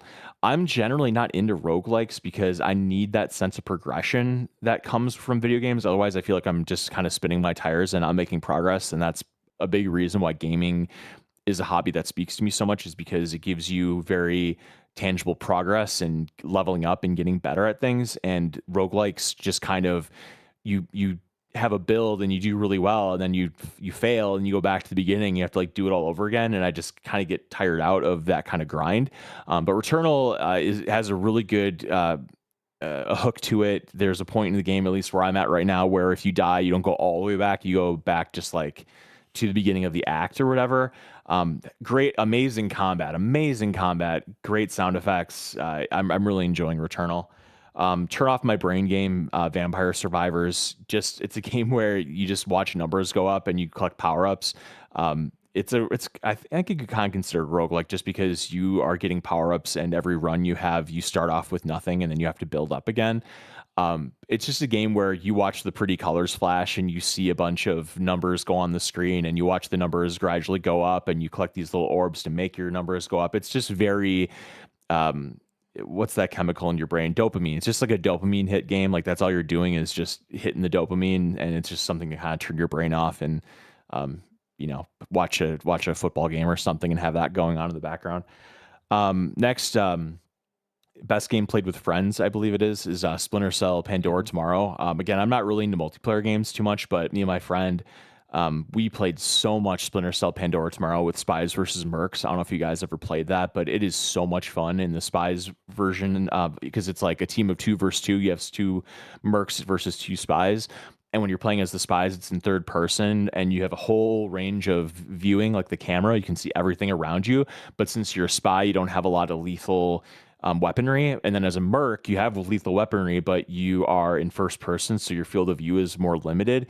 And it's about completing objectives, and the mercs are trying to kill the spies are trying to knock out the mercs and do their objective. Just incredibly cool novel game that I hope eventually they kind of redo the multiplayer and bring it to modernity. What I found interesting about the favorite childhood game and best retro is I feel like retro and childhood kind of go hand in hand. So I almost put Mario Brothers 3 for both of these because I kind of felt like they were similar questions. But Mario Brothers 3 is my favorite Super Mario Brothers game of all time. It's a perfect game, like no if ands are about it. I got the Super Mario Brothers 3 box art thing that Nintendo offered for their platinum points that got put up repeatedly on my Nintendo, and it kept selling out. It's just a perfect game. The music, the level design, the art. I mean, that box art is so iconic. It's so plain, but it's just so beautiful, and you know exactly what it is. Raccoon Mario is just so whimsical. and the best version of 2D Mario there's ever been. Baseball Stars, I just have a lot of nostalgia for this game just because my cousin and I used to play it, and it's just a really fun NES baseball game. I think it's an arcade game too, but I played it on the NES. Kind of progressive at the time. There was a female baseball team on it, which I thought was kind of cool. For a game that was made back that long ago, is a lot of just official MLB stuff or stuff that wasn't officially licensed, but it would be like MIL for Milwaukee or SCHI, and like their colors would be like purple and blue, and it's like there's no purple and blue Major League Baseball team. But just a very fun game. You could create your own teams, and the gameplay was really solid. And considering that they didn't have a lot to work with on the NES, making a baseball game fun on the NES probably isn't an easy feat. And then lastly, game everyone should play, Shadow of the Colossus. I just think it's the epitome of what video games as an art form has to offer. I would challenge anybody that says that video games aren't art to play Shadow of the Colossus and come away with that same feeling, because it just gives you this very spiritual feeling. The beings that you kill are gigantic. The scale of them, I'll never forget when I played Shadow of the Colossus for the first time, and you fight that first Colossus, and when you see the scale of it, nothing really prepares you for how much bigger it is than you, and like what you're doing when you take them down. And at the end of it, you're kind of a bad guy, and the game does this really good job of kind of telegraphing that what you're doing isn't good. Like, you're kind of doing these boss fights, and these Colossus are scary, or the colossi are scary, but when you kill them, it's oddly somber. It's very sad, like kind of sad music plays, and you're getting progressively like more sick and more hurt every time you kill one. Just a very cool Zen kind of depressing game that just has so much in it that is exceptional. So that's my list. Yeah, I mean, I don't have much to say on it. Like, it's funny how you say though that some of these like favorite antagonists, like it was hard to find one, or like best retro game and nostalgic childhood game. You felt like they overlap, and I know I'm sure everybody else felt this way, but I know filling out my list, like I was kind of the same way, and I try to make it so that I don't have the same game multiple times. I don't even remember if I do. Like when I bring it up, I'll have it there, but I tried to like get rid of duplicates because I didn't want duplicates. Yeah, Can't help it, man. Clear Obscure does it for me. Hey, I was right. He's I say he's gonna have a four. You said of them on 4. there. Yep. That No, he was was right. funny. That was funny. I do have a couple of comments. So the overrated one. So now, as for like 13, right? The thing is that there's a lot of things I actually like about the game, like the overall like landscape. Like I really love the levels when you're hanging out with Emil and Saz, I think his name is. Especially when you're at Sunlit Waterscape, and there's like and there's also another level where the music builds off of Sunlit Waterscape, which makes it a lot more calming and stuff. I love those types of levels and stuff, but I feel like I just hate Snow as a character in 13. He was such an annoying character. See, I like Snow. I couldn't stand him. Man, I just couldn't. don't like him. I think Snow's great. I didn't like the way what they did to Snow in the other games. Sorry. Hope? Correction. Are you thinking Hope? I meant Hope. Oh, Not okay. Snow. My bad. Okay. My bad. I love Snow, but I hate Hope. Hope I'll give you is the that, opposite then. of Hope, bro. I'm like, if they're gonna write like a child/teenage character, they need to do a better job next time. Like that's it. If they would have replaced him with somebody else, it would have been all good for me. Hope. I'm pretty sure they haven't written one since then. Yeah, like, I can see why. I can see why. Let's see. Anything else here? I mean, technically, Joshua as a kid. Joshua yeah, I was guess fine. that's true. Yeah, Joshua was good. Yeah. Let's see. Best multiplayer Titanfall 2. That was an interesting one. I definitely loved Titanfall 2 when it first came out. And then that's pretty. Oh, Alan Wake 2. The one thing I have to say about this game is that every time I see the cover, I'm like, damn, are they making a John Wick game or some shit like that? Because yeah, it kind of looks like that. Character. He does kind of look like why they made him look like John Wick, bro? More sales or something, but yeah, that's about it for me. I mean, there is a John Wick game coming soon now. Also, the girl. So the game splits between playing as Alan Wake and playing as this FBI agent. And what's unfortunate is that the lady that plays the FBI agent, she's British, and her accent just like slips through randomly, and it's really jarring. Oh, you laugh when that happens. Is the game like scary? Like, am I looking? Yeah, because I'm looking forward to get scared, but Really? Okay, good. It's scary. Yeah. Cool. All right. It's got some cheap scares where it like will flash something at you like a jump scare. It does that sometimes, which I think is kind of annoying. But yeah, it's not the scariest game I've ever played, but it's Yeah, fair. definitely scare. It's like about the same or scarier than the first one. Okay. Any Van, you got anything? comments? No, I mean we got a lot of Claire, which it's understandable with how much Brian talks up that game. Hmm. Favorite antagonist? I mean, Dr. Wily, sure. I think there could have been more thought on that, but you got some solid picks. I tried. I really Yeah. did try to find another one, but I couldn't, because like I felt like Sephiroth is like a good antagonist, but I wanted something. I don't know. I just like Dr. Wily because it's nostalgic for me. I don't know. Yeah. Oh, let me ask you this, Brian. Who do you think is a better antagonist, Dr. Eggman or Dr. Wily? Dr. Wily all the way. They're both robot doctors. Yep. Dr. Wily's I don't better, know. though. One has several. One doctor has several multi-million-dollar movies with him. So maybe the answer is kind of in that question, huh?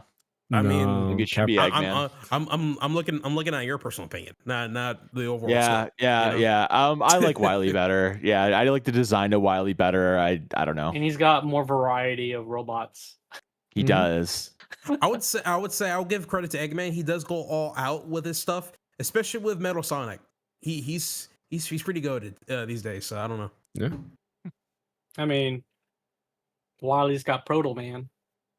Metal Sonic can copy literally every ability he wants. Mm-hmm. All So, right. I don't know. Well, I'm put up my list here, the final list. Let me guess. Three games. Breath of Fire 4. Needs a remake. Breath You're of not Fire going. 4. You're not going 2 for 2, Ash. Favorite game. Breath of Fire 4. I'm sorry. All Best right. story. Breath of Fire 4. Okay. I'm gonna stop. Here we go. All right. Tell me if you guys can see my list, my beautiful list. I was Right. close.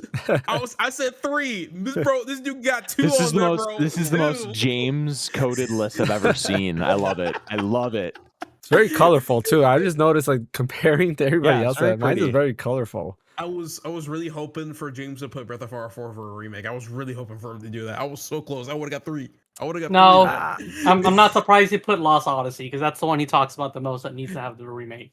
That's Yeah, fair, because that's fair, like that's fair. Breath of Fire 4 to me, I think I love the art style it has. I don't think it needs a remake really. Like, just maybe a remaster or something like that. But Yeah. like the art Yeah. style, I Like agree. an HD remaster Yeah. with some yeah, quality exactly, of life updates. exactly. Because I really don't think it needs a remake. I just got so through my eyes. It's a great sorry. game. I got so through my eyes. I think it's called Tears of Joy. No, just kidding. All right, here we go. Favorite game. Tears of the Kingdom. I know, right? Tears of the Kingdom. Technically, both Tears of the Kingdom, Breath of You the never Wild. finished it. I didn't. I just had to fight Ganondorf. Like, I'm literally at the end. I just Okay. choose Yeah. not to. Because Yeah, I did that with Breath of the Wild.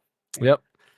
But like, I just love like the traversal and everything like that. Like, it does change the way you go about open world games. Like, I'll never forget like when Breath of the Wild, for example, first came out, and then I went and played Horizon Zero Dawn after that. I was very annoyed that I could not walk over like a rock that was there. Like, that bothered me by so much, and actually ruined a lot of open world games because I was so used to the traversal that Breath of the Wild had. And then Tears of the Kingdom just gives you that same traversal, but like expands on that with the different things you can create. The sky portions, the skydiving and all that stuff. Really like that. Crimson Desert copied some of that too. I know you guys have seen that. Best story, Dragon Quest V. It's a game you need to experience for yourself. That's all I gotta say. Because if I say anything about the story, it kind of gives it away. I just like it's very generational. So highly recommend playing Dragon Quest V. Very, very good. What other Dragon Quest games I need to play before I understand 5? You can play by itself. Okay, perfect. Yeah, Okay. you don't need to play. It's on DS. I'm assuming. Yeah, it's on DS, correct? Yeah, it's not like Dragon Quest 1, 2, and 3, where they kind of are in the same world. 4, 5, and 6 is technically in the same world. It's just loosely in the same world. Okay, that makes sense. Favorite art style, Chrono Trigger.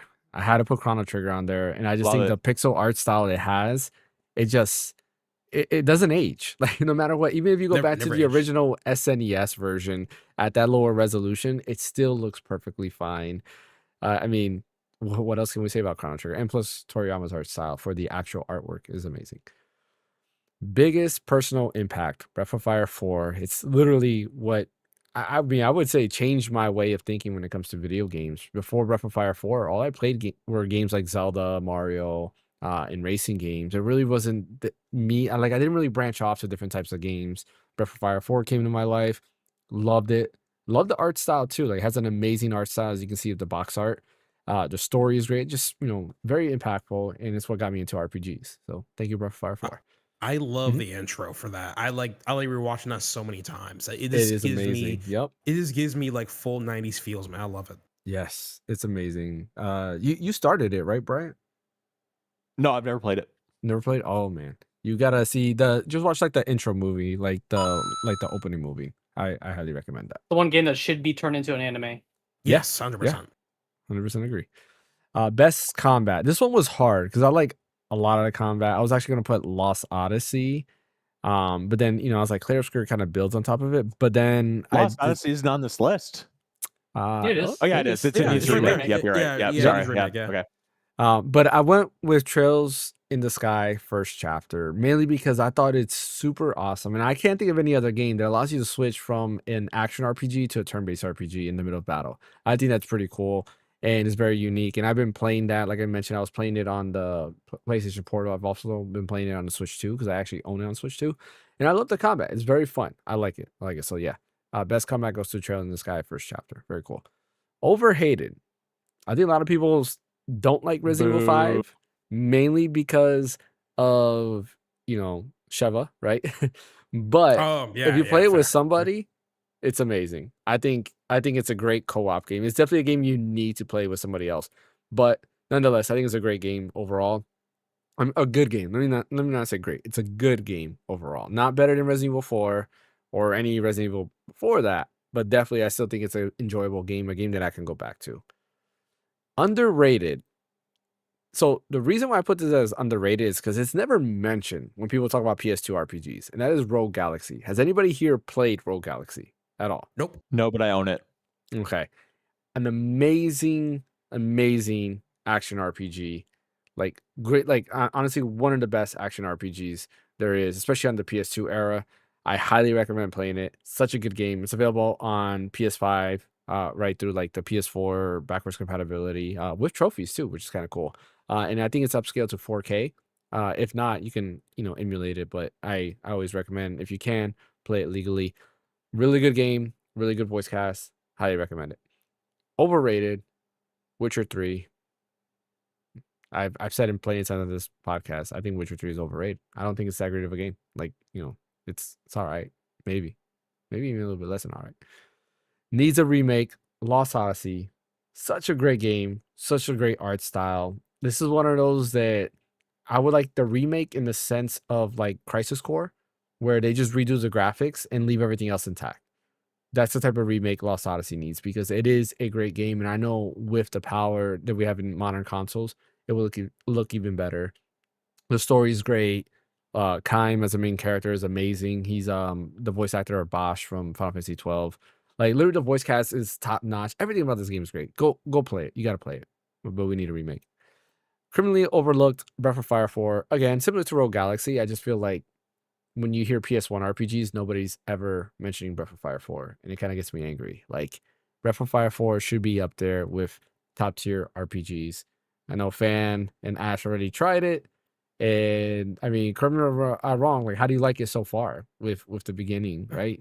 I definitely like the beginning. It's it's just right now I'm taking a little bit of break from it because there's so many other games I need to go through my backlog, but it just hits right in the 90s for me. And I also really love the music, especially at the beginning with the antagonist I was playing as, I think. Yeah. Especially when you get to the victory music. I'm like, damn, I'm like, that's kind of groovy. I love that like that type of thing. So it's great. With I love it. Faolu. Yeah. Yeah, well, follow. He was great. I love it. So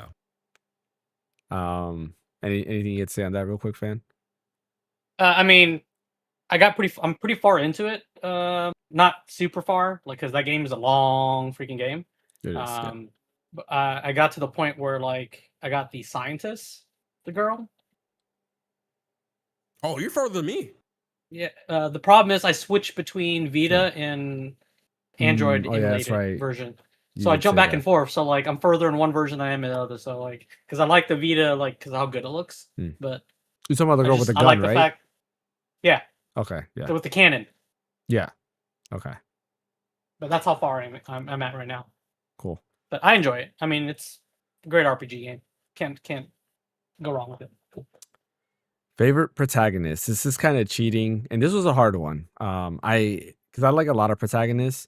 It is kind of hard to pick a favorite, but then I kind of went down and went for a dual protagonist because this game has a dual protagonist. And that's Fire Emblem Shadows of Valentia Echoes, Alm and Celica.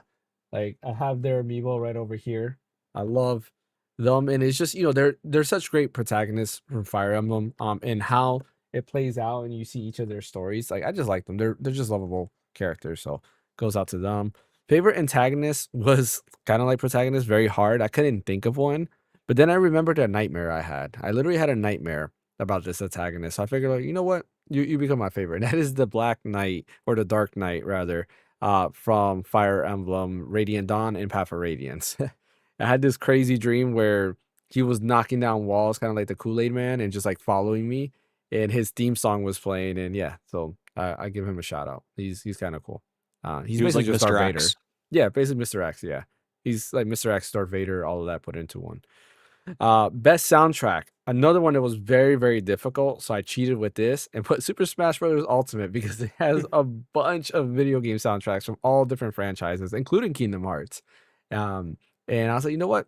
I think the soundtrack is amazing. It's a love letter to just gaming in general, and having all of that there is cool. Like honestly, if Super Smash Bros. Ultimate soundtrack was on Nintendo Music app, then that's really what I would listen to like every day because the soundtrack is just amazing. Best multiplayer. Shout out Final Fantasy Crystal Chronicles. I think Fan and Ash, I mean, you guys, I think we had fun playing it when we did this for a stream, and I enjoyed it. And it's one of those Yeah, things I enjoyed that it. like honestly, like where I was talking with somebody about it, and they went back and watched the stream because they also had a great time watching it while we played. So gotta give a shout out to Final Fantasy Crystal Chronicles. They need to do a new one in the GameCube version, not in the HD remake version. Not usually my thing, but it goes to Dragon Quest Builders 2.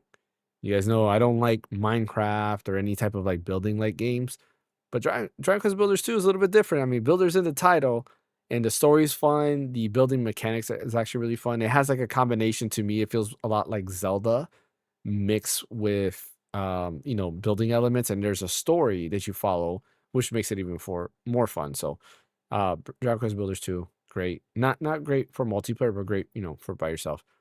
Turn my brain off game. This was a hard one. I originally was gonna put like Super Mario 64 or Ocarina of Time, but then I thought about what is the game when I'm super tired and I always want to go back to, and I feel like it's a game that I don't really need much energy to play. It goes to Pokemon Puzzle League. Pokemon Puzzle League is a great puzzle game. Love the game. Puzzle Challenge 2, which is available on Game Boy Color. That one's great, but Pokemon Puzzle League I like it a little bit more, mainly because of the Pokemon anime characters and the voice acting and everything that it has in there. Best with friends, kind of like Fan. Mario Kart in general, not just Mario Kart World. I think any Mario Kart game is best with friends. By yourself, it's fun, but I think with friends is definitely the best way to play Mario Kart. I didn't put Smash in there because I think Smash is fun by yourself as well. But Mario Kart is definitely a game for me personally that I think is more fun with friends.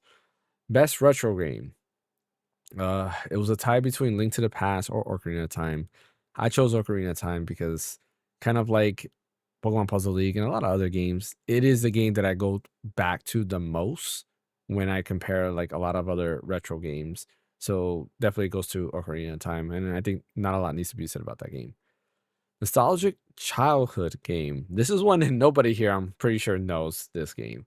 It's a game called Final Lap Twin. I have talked about it a couple times. Yes, you have. It's available for TurboGrafx I 16 knew and you were gonna say TurboGrafx that. Express.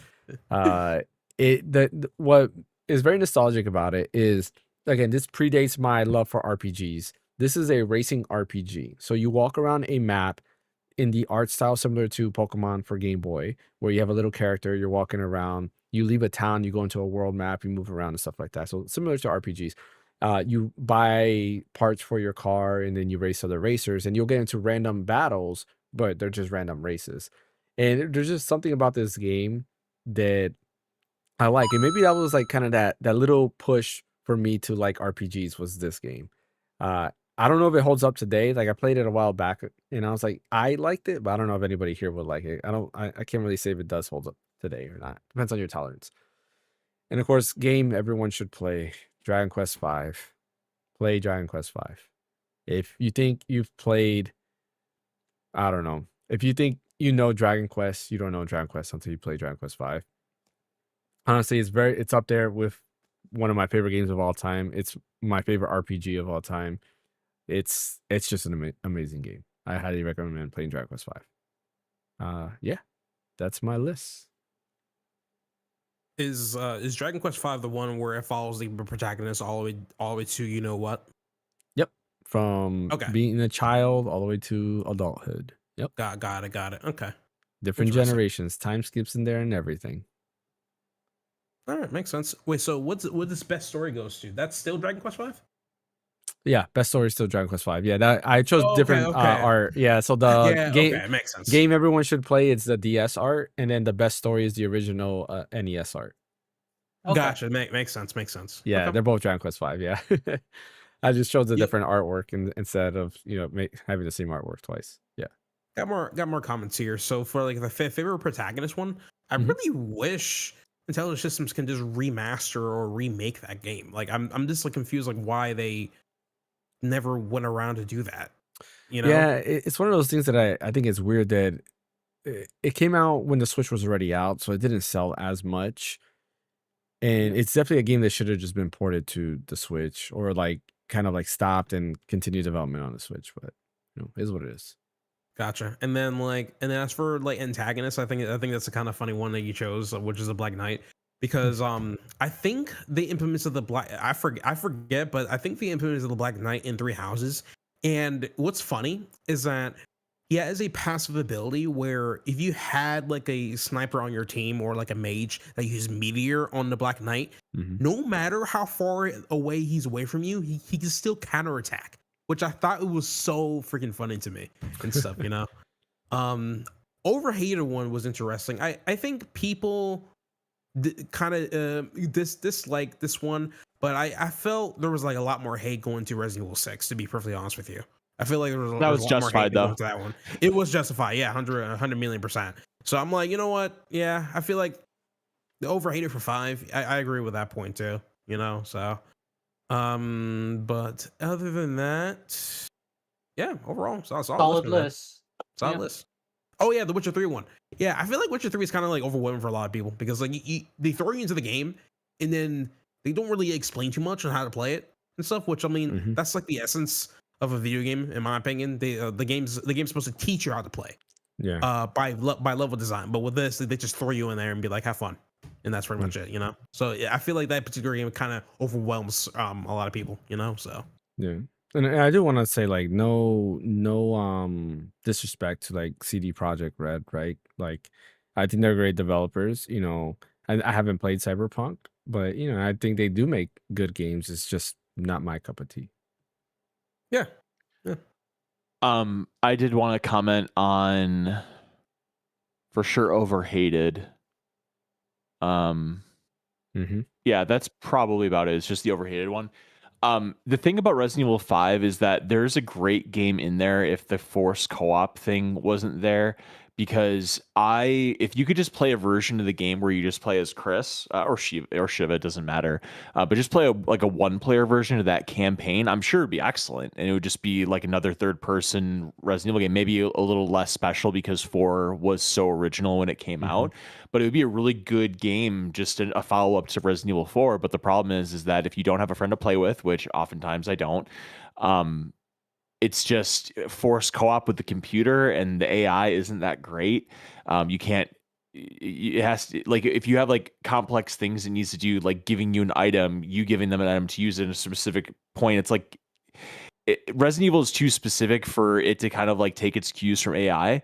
And so it just kind of falls apart. If you have somebody else, like it's a fun game or whatever, but it's just, I don't like games that depend on the fun of it depends on another person being involved. Now, if it's a game like, you and I played Split Fiction, like the game is designed around that. I mean, I guess you could say Resident Evil is as well, but I enjoy Resident Evil by myself. Like that's why I feel like none of the multiplayer iterations of it worked, is because nobody wants to play a multiplayer Resident Evil. They all want to play the solo, very in your face game, as opposed to having like a co-op buddy in general. So that's kind of where I feel about Resident Evil 5. I don't think it's overhated personally. I think it's just the right amount of hate, but there definitely is a great game in there. It's just I wish the co-op wasn't there.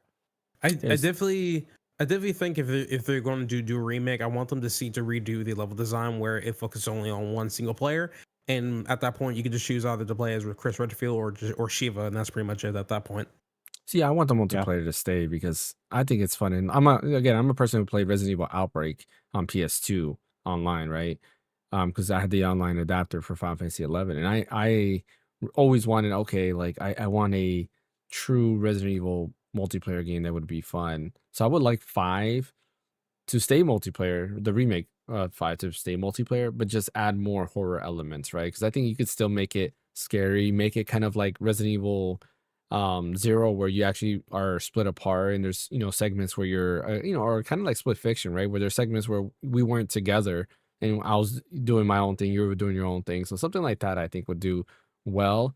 But then at the same time, like, I do get it, like, then if you have that all around multiplayers, people who do want to play a single player are kind of like, yeah, they're kind of screwed when it comes to that.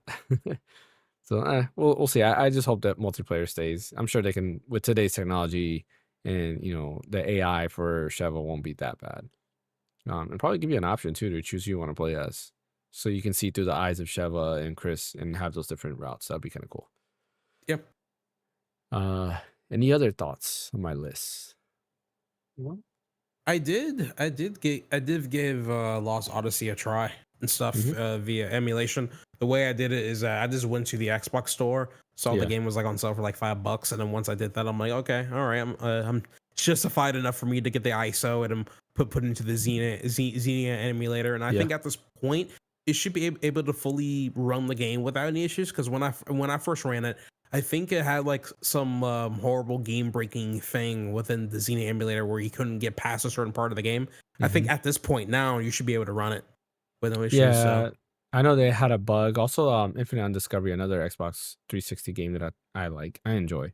Not to the same level of Lost Odyssey, but that also had a bug where like halfway through the game, you couldn't go past it because you would just get a black screen and that's it. Like the game wouldn't go beyond that, which was kind of interesting. But yeah, Lost Odyssey has something similar as well. Yeah, cool. That's basically our About Me video game list. Great list. It's nice. I think everyone except you, Brian, had Chrono Trigger in there, right? Yeah.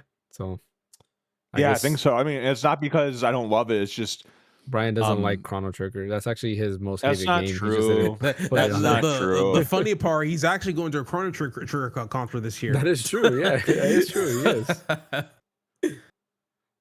That is true. No, I do. I love Chrono Trigger. It's just there are other games in like the whole all the lists that we did that I mean, Expedition was there. I mean, that took away a bunch of slots right there. Yeah, 4 of them.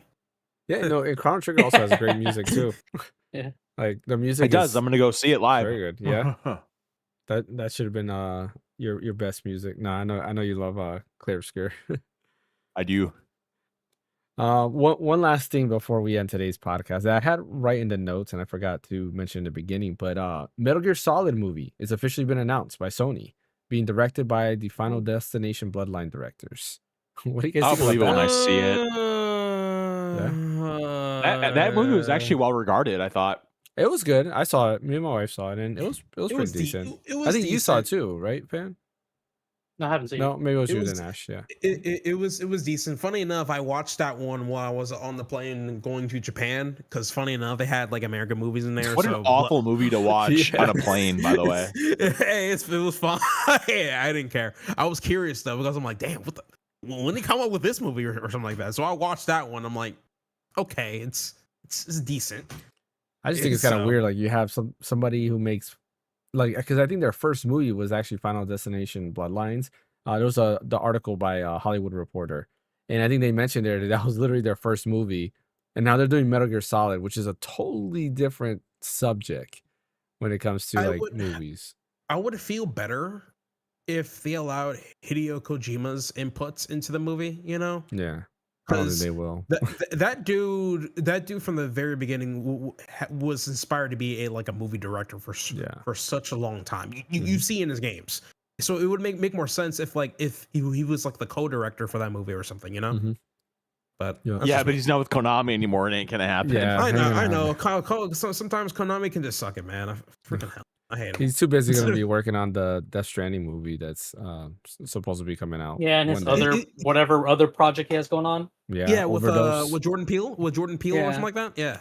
So that Oh was, yeah, that was he gonna had be that. That was interesting. another. He has Overdose, and then there's another Yeah. project right with Jordan Peele, and he Yeah, has that's insane. that Metal Gear Solid spiritual successor that he's making too. Yeah. Yeah, Yeah. He beats a guy. yeah. Too much. Yeah, I wonder how Kojima feels hearing this. Like, I think he doesn't care anymore at this point.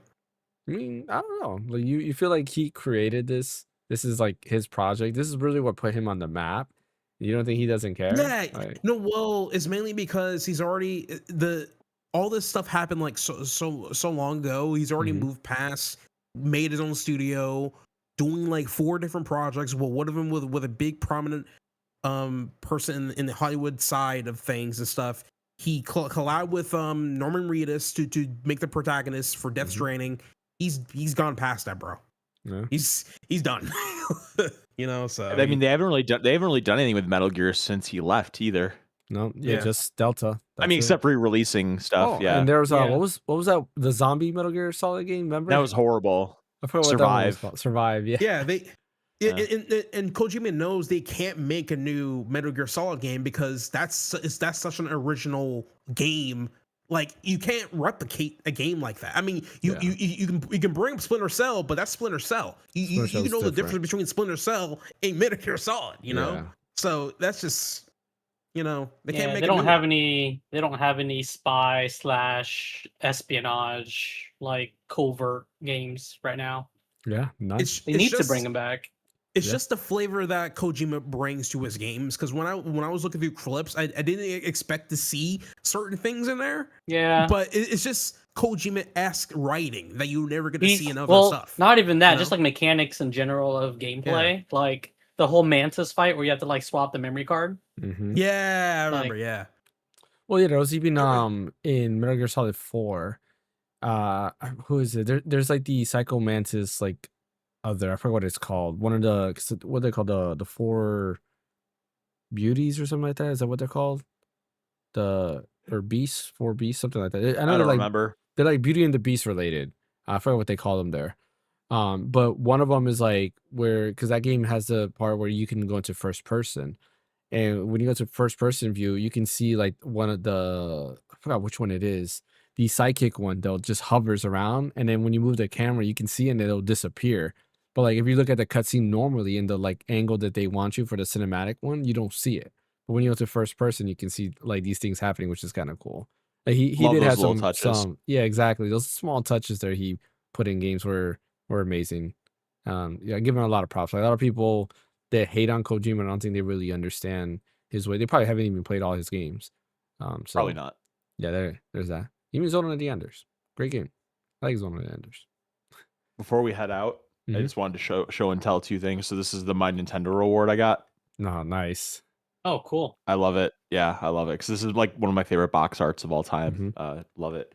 Oh, Man, they still have rewards like that, and for my Nintendo, I remember Yeah. Club Nintendo back in the day. I Yeah. remember that. Yeah. Yeah. Yeah, it's not as like Club Nintendo had. I remember there was like a Luigi's Mansion, or like a bunch of crazy Yes. stuff like that. Yes. It's not that cool, but they got some interesting stuff. And then lastly, I can't believe I didn't show this last week, but it's very important. I picked up. Oh, Oh, one you of the- bought Is it that the too? popcorn bucket? You bought Yeah. it too. I thought about getting that. huh, that's Because kind of cool. when I went to my theater, they had the It's Yoshi gigantic. popcorn bucket. Yeah, but they had both the Yoshi popcorn bucket and the Luma red one popcorn bucket, which I'm like, damn, I could have bought two of them, man. I could have. Here's the thing. I wasn't gonna buy it because like the dude next to me was talking about it's $45. I'm like, there's no way I'm buying. There's no way I'm paying $45 for it. But then I saw there were like two left, and people like were talking about getting them. I'm like, you know what? I got to get this just as a collector. And it's nice. Like it's a nice is good. it's a nice thing. Yes. And I have it behind me, so it's a really nice piece in my gaming decorations. And I looked That's online; cool. these are actually going for like double of what I paid. So I'm sure maybe one day it'll be worth something. So maybe it's a worthwhile investment. But Yeah. I just thought it was a cool little thing to get, so I got it. That's cool. Yeah, 100%. Yeah. I still gotta watch the movie. I haven't gone to see it. Maybe this week It's fine. or next week. Now Hey, that the you crowds can- will you- hopefully die down. You can watch my non-spoiler review, James. I just uploaded today. I did see that. Shout out to Ash. Yeah. You did have that video. I actually uploaded up. a video. Clap for me. Yeah, exactly. So definitely Yeah. take a look at his video where he talks about the Super Mario Galaxy movie for sure. I left the Sure. non-spoiler timestamps within the description, also in the video as well, so that way you guys don't run into any spoilers on accident. Nice. Cool. Any last words before we end the podcast? No. I don't think so. Yeah, I'm good too. Awesome. Play Breath of Fire 4. It's available on Steam now. Definitely play it. Well worth it. Get on. Oh yeah, GOG. that wasn't a news story. We should have talked about that last week. How all the Resident Evil games and Breath of Fire. I know the anti-cheat thing is, or the anti. Just dog get on habit. GOG. It's not worth it, man. I don't support that. For $5, I that- think it's worth it. Putting freaking Denuvo on legacy titles like that. I can Yeah, understand if that's you do not it a on great new look. games, but on old games, no. Come on, just get on. Yeah, Yeah, it's Regardless of where you get it, just buy it. It's worth it. It's worth the game. So we can get another Breath of Fire game. It would be nice. Alrighty. yeah, Well, 100%. that brings us to the end of today's podcast. Appreciate everybody for joining. As always, don't forget to hit that like and subscribe button. Follow over on Twitch. I'll be back Friday for sure this time with some Eternal Darkness. Did not get to do it last week because I got home very late, and by the time I got home I was just too tired. And I would have if I would have streamed, I probably would have ended till like 1 or 2 in the morning, and I got work, so couldn't do that. But definitely keep an eye out. I will be working on a video on my updated view on the PlayStation Portal, so keep an eye out for that. Also, my return to the PlayStation ecosystem. I'll be giving my thoughts on that. And as we get closer and closer, I was gonna make a Switch 2 update video, but we're almost a year in on the Switch 2, so I'll just wait for that 1 year for Yeah, the same here. Switch 2. when you I think might about do it, it too. we it was about a year ago that all of us were hunkered down trying to score our pre-order. I bet it's getting really Yeah. close to like almost exactly a year. Yeah. That's so crazy. That Yeah. is true. Man, 100%. yeah, it's been a year, and yeah, I'll have thoughts on that. So yeah, Brian, where can I catch you at? I'm at red_so_deep on X and Blue Sky. What about you, Ash? You can find me on Extra on my YouTube. Just upload a new video today. Me talking about the Super Mario Galaxy movie. Non-spoiler and spoiler combine all the non-spoiler stuff we had very beginning of the movie. So no movie, freaking video. My bad. So yeah. What about you, fan? You can catch me at Phaneckswhy at all the socials. And as always, you can catch me right here at the Random Account. Catch you guys next time.